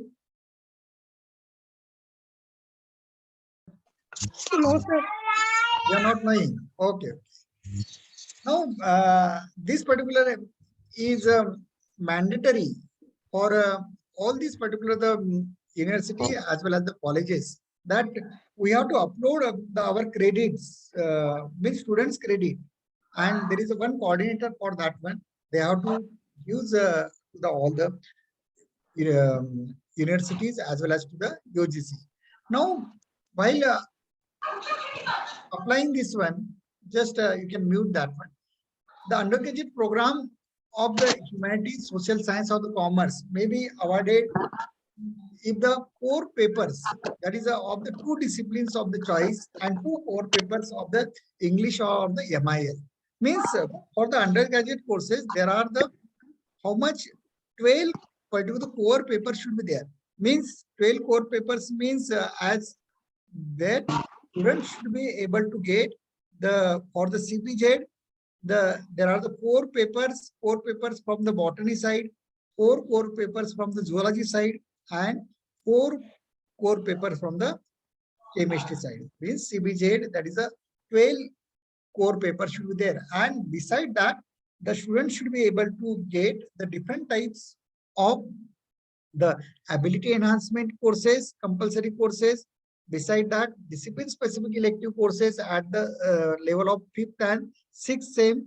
Also, the skill enhancement courses, there are 4. It will be starting from 3rd, 4th, 5th, and 6th. Now, आता जे आहे की तुम्हाला परीक्षेचं महत्व काय, तर this particular examination pattern is very important in the evaluation. यामध्ये सगळ्यात महत्वाचं आहे किती ज्ञान तुम्ही आत्मसात केले त्याची तपासणी करायची. त्याचमध्ये जे आहे की शिकवण्यात आलेला अभ्यासक्रम बरोबर समजला किंवा नाही हे तपासणी. विद्यार्थ्यांना अभ्यासक्रमाकडे केंद्रित करणे, म्हणजे त्यांना जे आहे की त्या अभ्यासक्रमाकडे तुम्हाला केंद्रित करायचं आहे आणि विद्यार्थ्यांमध्ये स्पर्धा निर्माण करणे आणि आणखी अभ्यासक्रमाकरता प्रेरित करणे आणि योग्य पद्धतीने परीक्षा घेणे आवश्यक आहे. आता ही जी परीक्षा पद्धत सुद्धा जी आपण जी म्हणतोय ती एका योग्य पद्धतीने घेणे गरजेचे आहे. की आता बऱ्याच ठिकाणी जे आहे की मी बोलू इच्छित नाही की काही काही ठिकाणी जे आहे की खूप मास कॉपी सुद्धा हा प्रकार असतो, परंतु खरोखर हा जो मास प्रकार कॉपी करून तो विद्यार्थी उत्तीर्ण झाला त्याच्याजवळ एक 96% 98% मार्क जरी झाले, परंतु खरोखर तो त्या योग्यतेचा आहे का हे तपासण्यासाठीच हे परीक्षेचं महत्व दिलेलं आहे. तर यामध्ये जे आहे की किती ज्ञान आत्मसात केले त्याची तपासणी करण्याची ही योग्य पद्धतीने होणे खूप गरजेचं आहे.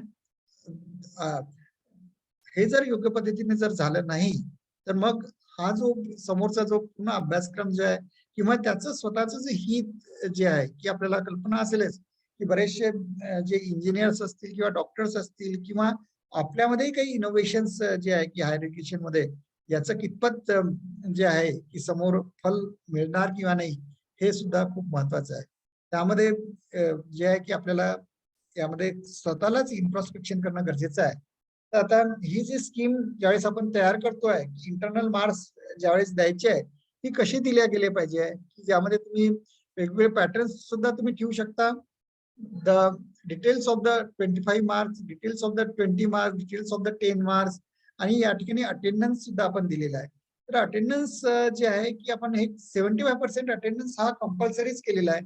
त्याच्यामुळे जेव्हा मार्क्स ज्यावेळेस तुम्ही 5 पैकी जेव्हा देता तर 5 मार्क हा फक्त 75% असला तरच त्याला 1 मार्क मिळेल. 80 ते 85 असेल तर तो 2 हे होईल किंवा इथे 86 ते 90 आहे, 91 ते 95 आणि हे 96 ते 100 असे 1, 2, 3, 4, 5 मार्क आहेत.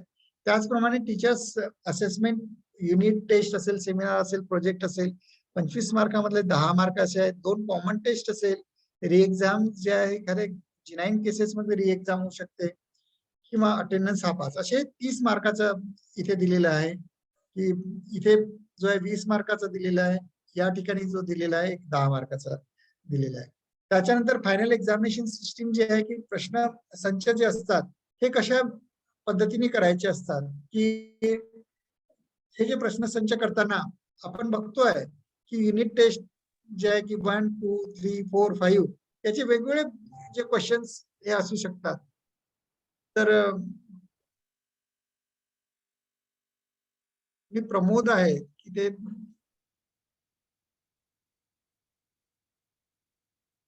ह्या स्लाइडवर येतोय डॉक्टर प्रमोद. ठीक आहे. हा सर, मी ते रिमूव्ह करतो त्यांना 1 मिनिट. बरोबर, ठीक आहे. नाही नाही, असू द्या. त्यांना फक्त सांगा तुम्ही की ह्या सदर प्रश्नपत्रिकेमध्ये आपण जर प्रश्नसंच ज्यावेळेस तयार करतो की कॉन्फिडेन्शियलिटी ही खूप महत्वाची असते. की कॉन्फिडेन्शियलिटी मध्ये आपल्याला युनिट्स दिलेले असतात. 5 युनिट्स आपण तयार जेव्हा करतो, हे युनिट तयार करताना सुद्धा हे 5 एन्व्हलप सिस्टीम आहे. ही MPSC ने एक सिस्टीम दिलेली आहे. त्यामध्ये जो MPSC ने जो प्रश्नसंच जो आहे की युनिट वाईज जो आहे की काही जणांचा युनिट इकडे 2, 3, 4, 5 असे वेगवेगळे असे 5 प्रश्नसंच तयार करून 5 जणांकडून मागवल्यानंतर त्यामधला एक प्रश्नसंच असा इथे तयार होतो. तर हे जे आहे की प्रश्नसंच तयार करताना सुद्धा जो आहे की आपल्याला जो आहे की सदर प्रश्नपत्रिकेमध्ये 60% प्रश्न हे सर्वसामान्य विद्यार्थी सोडू शकतील असे राहतात. 20 प्रश्न जे आहे कठीण पातळीचे असतील आणि 20 प्रश्न जे आहे बुद्धीला चालना देणारे असतात. म्हणजे जेव्हा आपण एखादा पेपर सेट करतो, तर पेपर सेट करताना जो आहे की आपल्या समोर विद्यार्थी जो असतो की सर्व विद्यार्थी आहे की एखादा मेट्रोपॉलिटन सिटी मधलाच विद्यार्थी हा समोर जाणार नाही, तर तो 60% जो आहे तर तो सर्वांना तो प्रश्न सोडवता येईल असाच असतो. एखादा जो आहे रुरल एरिया मधलाही जो विद्यार्थी जो आहे तो कठीण पातळीचा सुद्धा प्रश्न सोडू शकतो किंवा बुद्धीला चालना देणारे प्रश्न सोडू शकतो. तर अशा तऱ्हेचे प्रश्नसंच जे आहे हे तयार करायला पाहिजे असतात. तर हे जेव्हा तयार करताना जे आहे इम्प्लिमेंटेशन. 1 minute sir. सर पुन्हा एकदा स्टॉप करून पुन्हा शेअर करा, मग ते चाललं जाईल सर. बरं, ठीक आहे.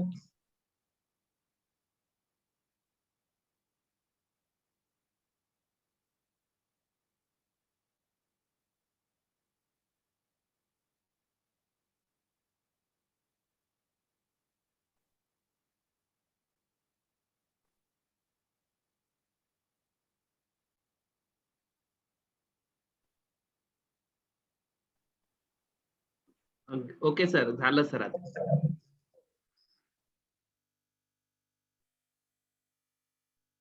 तर त्यानंतर आपल्याला एक थोडीशी जे आहे की इम्प्लिमेंटेशन कसं करायचं असतं, की इम्प्लिमेंटेशन करताना जे आहे की आपल्याला क्रेडिट्स कसे द्यायचे आहे. क्रेडिट म्हणजे काय? Credit in terms of the hours जे असतात, तर ते अवर्स आपल्याला कसे मोजायचे असतात. तर जेव्हा तुम्ही एखादा पेपर सेट करता, that this is the particular CBZ scheme I am on giving to you. This particular 4 credit is go on giving to this botany, and the half credit is go on giving to the practicals.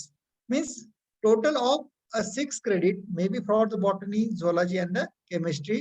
Beside that, there is a ability enhancement course that is a compulsory of the 2 credits and the MIL of the 2 credits. Means total credit per semester is the 22. But how to just giving the timing, that is a timing of the practicals. That means there is a 4 hours to complete that particular paper and 2 hours to complete the practical. But it is not the 2 hours to complete the practical. That UGC has already given that instead of 2, you have to multiply it by 2, means the 4 hour is going to be required to complete that particular practicals. Means you can allot accordingly, whether according to the batches of the CBZ, that particular workload has to be counted. But that how to know that particular credit? This is the particular credit of CBZ and there is a total of 136 particular credits are given, and optional dissertation or the projects is going to be given for the elective for the 6th semester. And earlier we are going giving to this particular science system, and this is for the humanities. For that one, whether you can go out for the discipline specific or the any particular at the 5th and the 6th. That is also the 136 credit. Means the any particular humanities students can be able to go to the science side, or from science side that can be go to the humanity side. That is a beauty of this particular CBCS system. There are the certain drawbacks also, but this is the particular things. If you're going to see that at the 5th semester, there is a generic elective course at the 5th semester that can be selected from the pool of the institutes other than the this particular group. Means the botany students can able to give, take the geography, maybe from the physics, maybe he can able to take the mathematics side. This is the generic elective course at the 5th semester, and these are the skill enhancement courses at the each particular semester level. Now, this can be certain variations also go on giving from the university to the university, and from the autonomous institution to the autonomous institution. Now, how this particular UGC has been going to be given, that the 24 credit in concert discipline may be elevated to go for the professional study. There is a need for obtaining the 24 credits for getting the admission to the PG levels. That 12 are the core subjects, and another 12 should be given to get with the another particular discipline, and therefore he can able to get the admission at the PG level or any other professional courses. Now, this is the particular LOCF syllabus. Just I want to share with you. That is how the core subjects are in the botany side: the phycology, microbiology, biomolecules, cell biology, mycology, phytopathology, archaeogonid, in that the bryophyte, pteridophyte, gymnosperm, anatomy of angiosperm, economic botany, plant resource utilization, genetics and cytogenetics, molecular biology, plant ecology, phytogeography, plant systematics, plant physiology, plant metabolism. These are the core subjects. That is a compulsory course subjects are there, and according to the university, the BOS can select the core course from this particular the subjects. Then there is a discipline specific electives. The botanist side, they can go for the discipline specific like the aquatic botany, algal cultivation, horticulture, dendrology and arboriculture, agronomy, pomology, bioanalytical techniques, bioinformatics, trace biology, elements of plant breeding. Beside that, the natural resource management, horticultural practices, biostatistics, plant biochemistry, environmental microbiology, biotechnology. All these particular are the discipline specific, the elective courses are there. Then the botany side, they can go for the generic elective courses like the commercial forestry, the agroforestry, plant microbe interaction, bioeconomics, algal biotechnology, plant diversity and human welfare. All these particular, if you go to see that there are the 20 courses are there, and you can able to choose a single particular generic elective course for the botany side. Then ability enhancement, the courses also there. That is a medicinal botany, plant in traditional system of medicine, mushroom technology, intellectual property rights, history of Indian science, good laboratory practices, forensic botany, forest economics. All these are the courses. The skill enhancement courses like the personality development, computer application, science communication popularization, botanical gardens, landscaping, biofertilizers, herbal technology, then nursery and gardening, floriculture, fermentation technology, environmental impact analysis, agriculture, food microbiology, plant propagation. All these are the skill enhancement courses with respect to the botany. Now, how you have to frame the syllabus? In framing this particular syllabus, that we should be know that what is the learning outcome of this. what is the learning outcome of this particular course syllabus. And this particular learning outcome, just I will skip it that. But if you are going to know that one, on the completion of this particular course, the students will able to know or develop the understanding of concept of microbial nutrition, or the students will classify the viruses based on the characteristic and the structure, develop the critical understanding of plant diseases and their the remediation. This is respect to the phycology and the microbiology, particular the course, and examine the general characteristics of the bacteria. And these are the certain keywords are given, and these are the units are there. The units like the unit 1, 15 lectures, unit 2, 15 lectures, unit 3, 15 lectures. And from one unit, there is one outcome. Just if you're going to see the microbial nutrition. Now, in the microbial nutritional type, then what we are going giving the learning outcome of the student, that is a student should be able to know, develop understanding on the concept of microbial nutrition. Now, you are going to see this is the introduction to the microbial world. The second unit is viruses and bacteria. In the viruses and bacteria, they are going studying the general characteristics. But what is the learning outcome of the students? That students will able to classify the virus based on the characteristics and the structure. Means at least you have to give the 5 learning outcome with the your papers that you are on taking that one. These are the certain practicals also. The like the any particular, don't go on giving the long practical list, because it has to complete within the 2 credits. When 2 credits means in the theory there are the 60 particular lectures are there. For the practical there are the 30. Means in 30 how much practicals you have to give, that is according to the BOS, that you have to give that one, that has to study that one. That 8 to 10 or 12 practicals is sufficient. Beside that, suggested readings also. Take care of the suggested readings. That UGC already mentioned that suggested readings that that 1, 2, 3, 4. It should be not more than 10 to 12. Only the 10 books are sufficient to study the 5 particular units.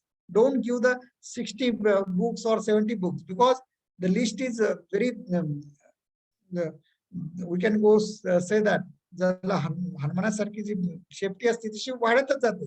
It should not be like that. What are the units you are going studying? It should be available in that particular book only. That you have to give only that book as a suggested readings or the reference book. Then these are the papers. I will just not go in the details. That is the examination systems like this one, because there is a time limit is there.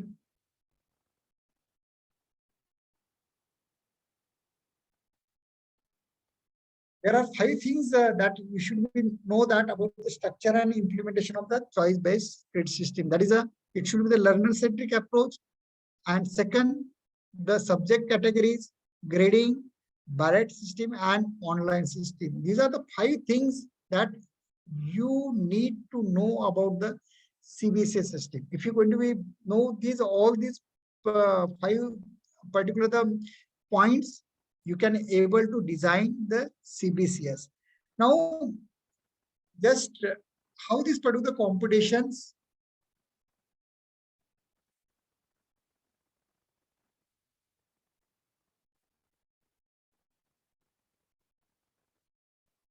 Hello, I am audible? Yes, sir. Yes, Yes.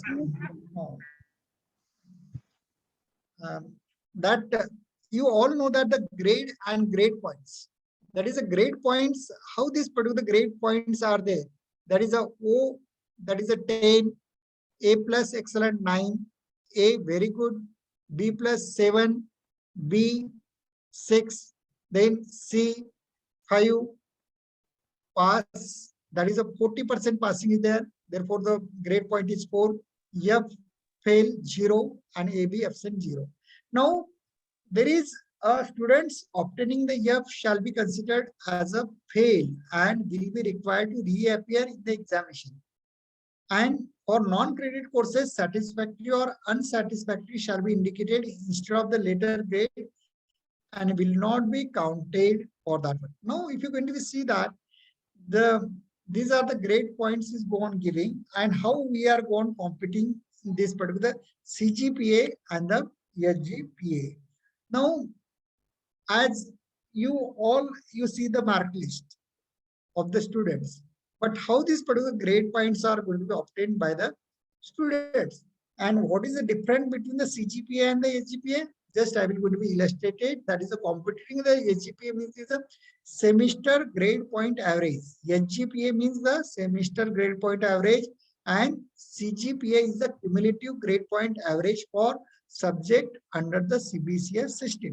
Means every year that students will be go on getting the SGPA. Whatever the semester system, whether it is a 4-year semester system or it is a 6-year semester system. At the last, only you are going getting the CGPA, not the SGPA. SGPA in every year, but the CGPA it is in the last particular the final year examination you can able to get it. Now, how these particular credits are there, as I mentioned earlier, there are the 6 credits are there for the practical as well as for the theory. That is the C1, that is having the subject, that is a core subject, that is 6 plus 6, ability enhancement 2, generic elective 6. There are the examples are gone giving, that is a 20 credits are there. And students are gone getting the grade points on the basis of the mark he obtained, like the grade point he obtained, that is a 8 and it comes in the grade letter A. 7 it the B plus, 6 the B and 6B. Now how there is a credit points he is gone obtaining, that is the credits are the maximum 6, therefore the grade point 8 multiplied by 6 it will be the 48. Then 7 multiplied by 6 it is a 42. 6 multiplied by 2 credit 12. 6 multiplied by 6 that is the 36. Means these are the 20 credits are there, but he obtained the grade points. On the basis of the grade point he get the credit point, that is how much credit point, that is 138, that is a 48, 42, 12 and 36, that is a 138.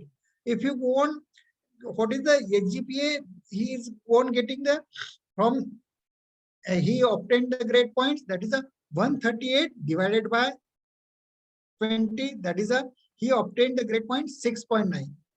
He obtained the 6.9. This is a very simple thing, but you should be able to know that what is the SGPA he won obtaining the things.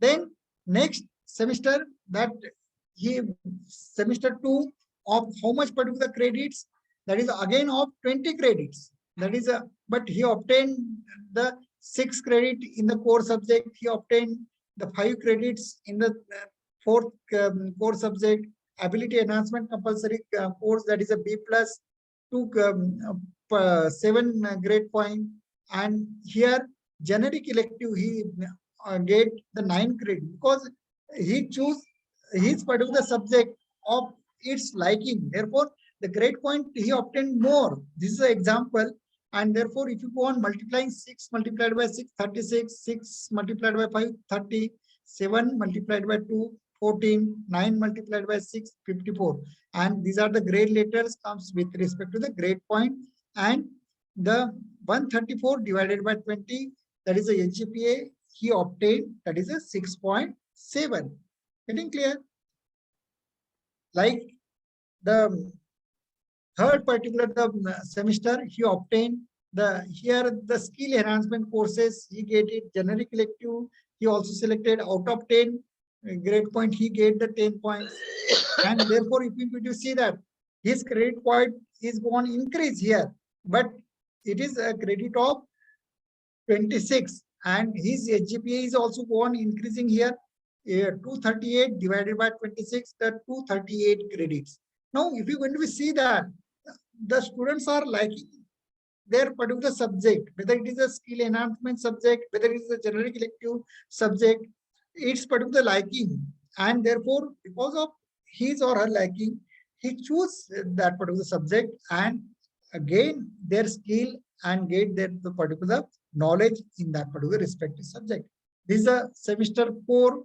That is a again the 26 credits, and out of 26 credit there is 192 credit points he gained. That is a, and 192 divided by 26, that is a 7.38. Like semester 5th, here comes the discipline specific elective. The discipline specific elective, he also likes that particular subject, therefore he obtained the grade point 10, means the 60% credit point he go on getting that, and out of 24 he obtained 186 credits, and 186 divided by 24, it comes the 7.7 point. And in the last semester also, out of 24 credits, he obtained 192 credit. And what is the particular HGPA?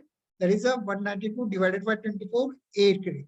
Now the total credits are 140. If you're going to see that total credits are 140, and total credits he gained 1080.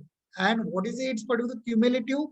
It is 1080 divided by 140, it comes the 7.71. That is a CGPA. Now CGPA, just for the enumeration, just if you will see the mark list of the students, it is just given here the credits and the CGPA, and just 20 multiplied by 6.9, then again 20 multiplied by 6.7. Like if you go on addition, that is divided by 140 credits, and it comes the 7.71.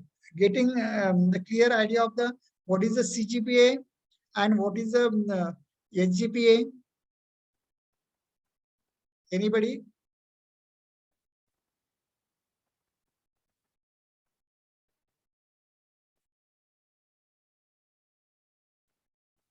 Anybody understanding? Any difficulty? Participants?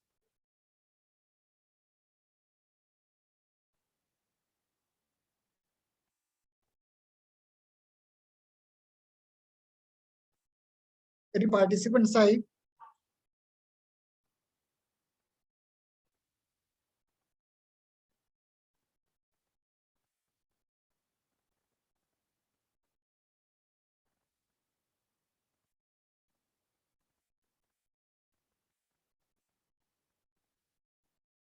Swati, doctor.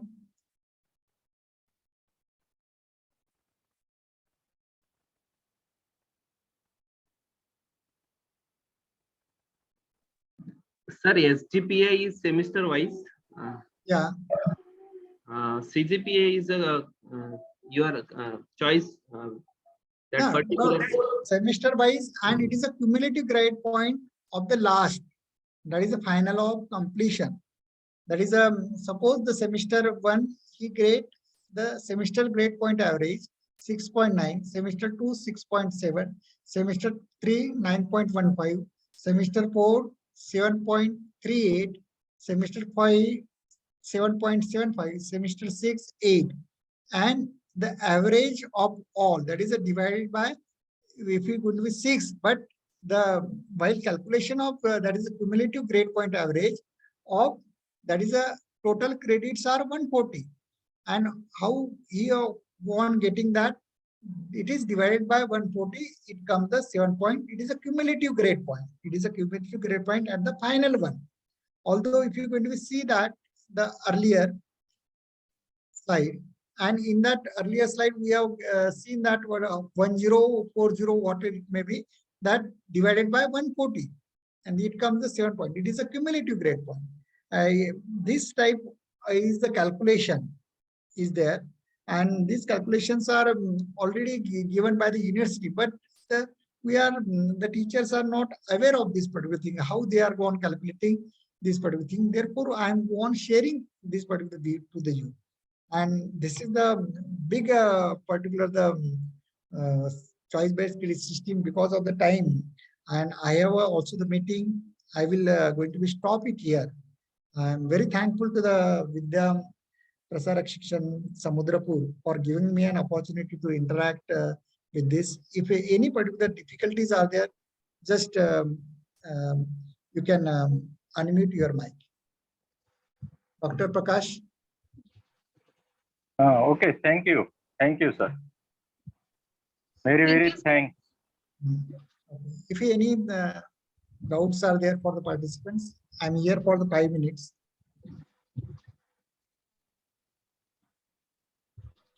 Session is open for question and answer. If anybody has any question, they can ask.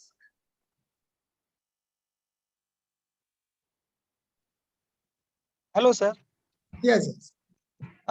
Whether UGC has given some guidelines for application of this complex multidisciplinary approach of for the rural area students, because it's very difficult for the rigid structure of the university to choose the subjects at the first year level, and again they can go for other subjects like that.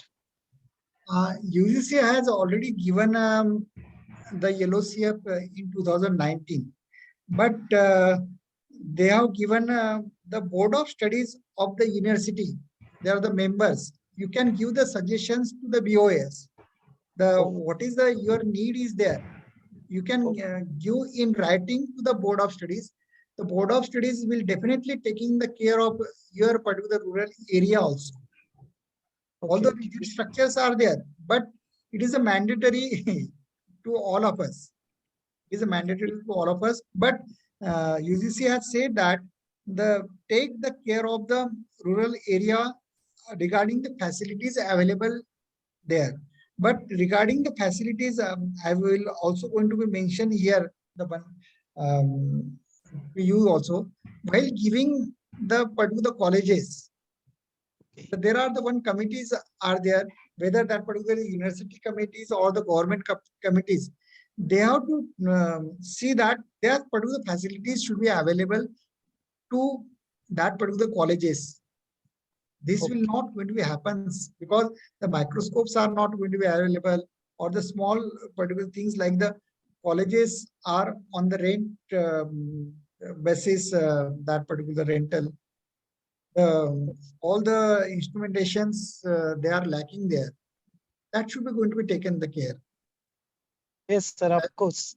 That is not the lacuna of the university. That is that particular the way I would say that the members they are gone making the inspection for that. Yes, sir. It is again very difficult for the social science also to apply the other subjects, and in case of timetable also. So that is actually difficult. हा विषय काढला म्हणून तुम्हाला सांगतो, CBCS सिस्टीमचा एक drawback आहे. अजून एक माझ्याजवळ एक जो आहे की बऱ्याच स्लाइड्स आहेत. What are the particular drawback या सीबीसीएस सिस्टीम मध्ये जे आहे की तुम्हाला तुमचं वर्कलोड फ्लक्च्युएशन आहे. There is a lot of workload fluctuations are there. जर तुम्ही व्यवस्थित शिकवलं नाही तर तो विद्यार्थी तो सब्जेक्ट घेणार नाही. बरोबर. तो विद्यार्थी तो सब्जेक्ट घेणार नाही. त्याच्यामुळे तो आहे की तो सब्जेक्ट बंद पडू शकतो. तर त्यामध्ये त्यांनी म्हटलेलं आहे की तुम्हाला चेंज करण्याचा अधिकार दिलेला आहे. चॉईस बेस्ड क्रेडिट सिस्टीम मध्ये तुम्हाला चेंज करण्याचा अधिकार दिलेला आहे. तर त्यानुसार तुम्ही काळानुसार तुम्हाला स्वतःला बदलणं गरजेचं आहे. होय सर, अगदी. कारण आपण काय करतोय की आता तुमचा सब्जेक्ट कोणता आहे सर? इकॉनॉमिक्स आहे सर. इकॉनॉमिक्स आहे. आता मी तुम्हाला सांगतो की आता इकॉनॉमिक्स आल्यानंतर आपण किती जणांनी आपल्याला जीएसटी आलेला आहे या ठिकाणी. Yes sir. जीएसटी हा भाग आपल्या सिलेबस मध्ये इन्कॉर्पोरेट झालाय का? बरोबर. त्याच्यावर बाहेरचे बसलेले जे लोक आहेत, छोटे छोटे जे आहेत की ते सुद्धा काम करतात आणि ते खूप अर्न करून घेतात आहे. पण आपल्या इकॉनॉमिक्स शिकणाऱ्या विद्यार्थ्यांना जीएसटी बद्दल माहिती नाही. बरोबर आहे. आता अशा टाईपचे कोर्सेस जे आहेत त्याने स्किल बेस्ड कोर्सेस असे सुरू करणं गरजेचं आहे की जेणेकरून तो विद्यार्थी तो शिकल्यानंतर एखाद्या कंपनीचा जीएसटी तो स्वतः तो भरू शकेल, त्याच्याकडे येतील. तर असे कोर्सेस तुम्ही फ्रेम करणं गरजेचं आहे. तर असं मला वाटतं. ओके सर, अतिशय सुंदर. म्हणजे हा. याच्या बाबतीत आम्ही क्रेडिट जो आम्ही देतो मुलांना बघतो, पण कधी असं डेप्थ मध्ये जाऊन तुम्ही म्हणताय तसं कधी बघितलं नव्हतं. पण खूप छान मार्गदर्शन मिळालं sir. Thank you very much. Okay thank you. Sir, you can. Anybody else?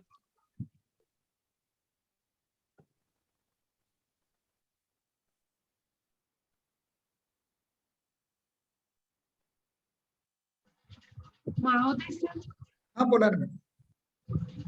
नैना शुभाते बोलती आहे.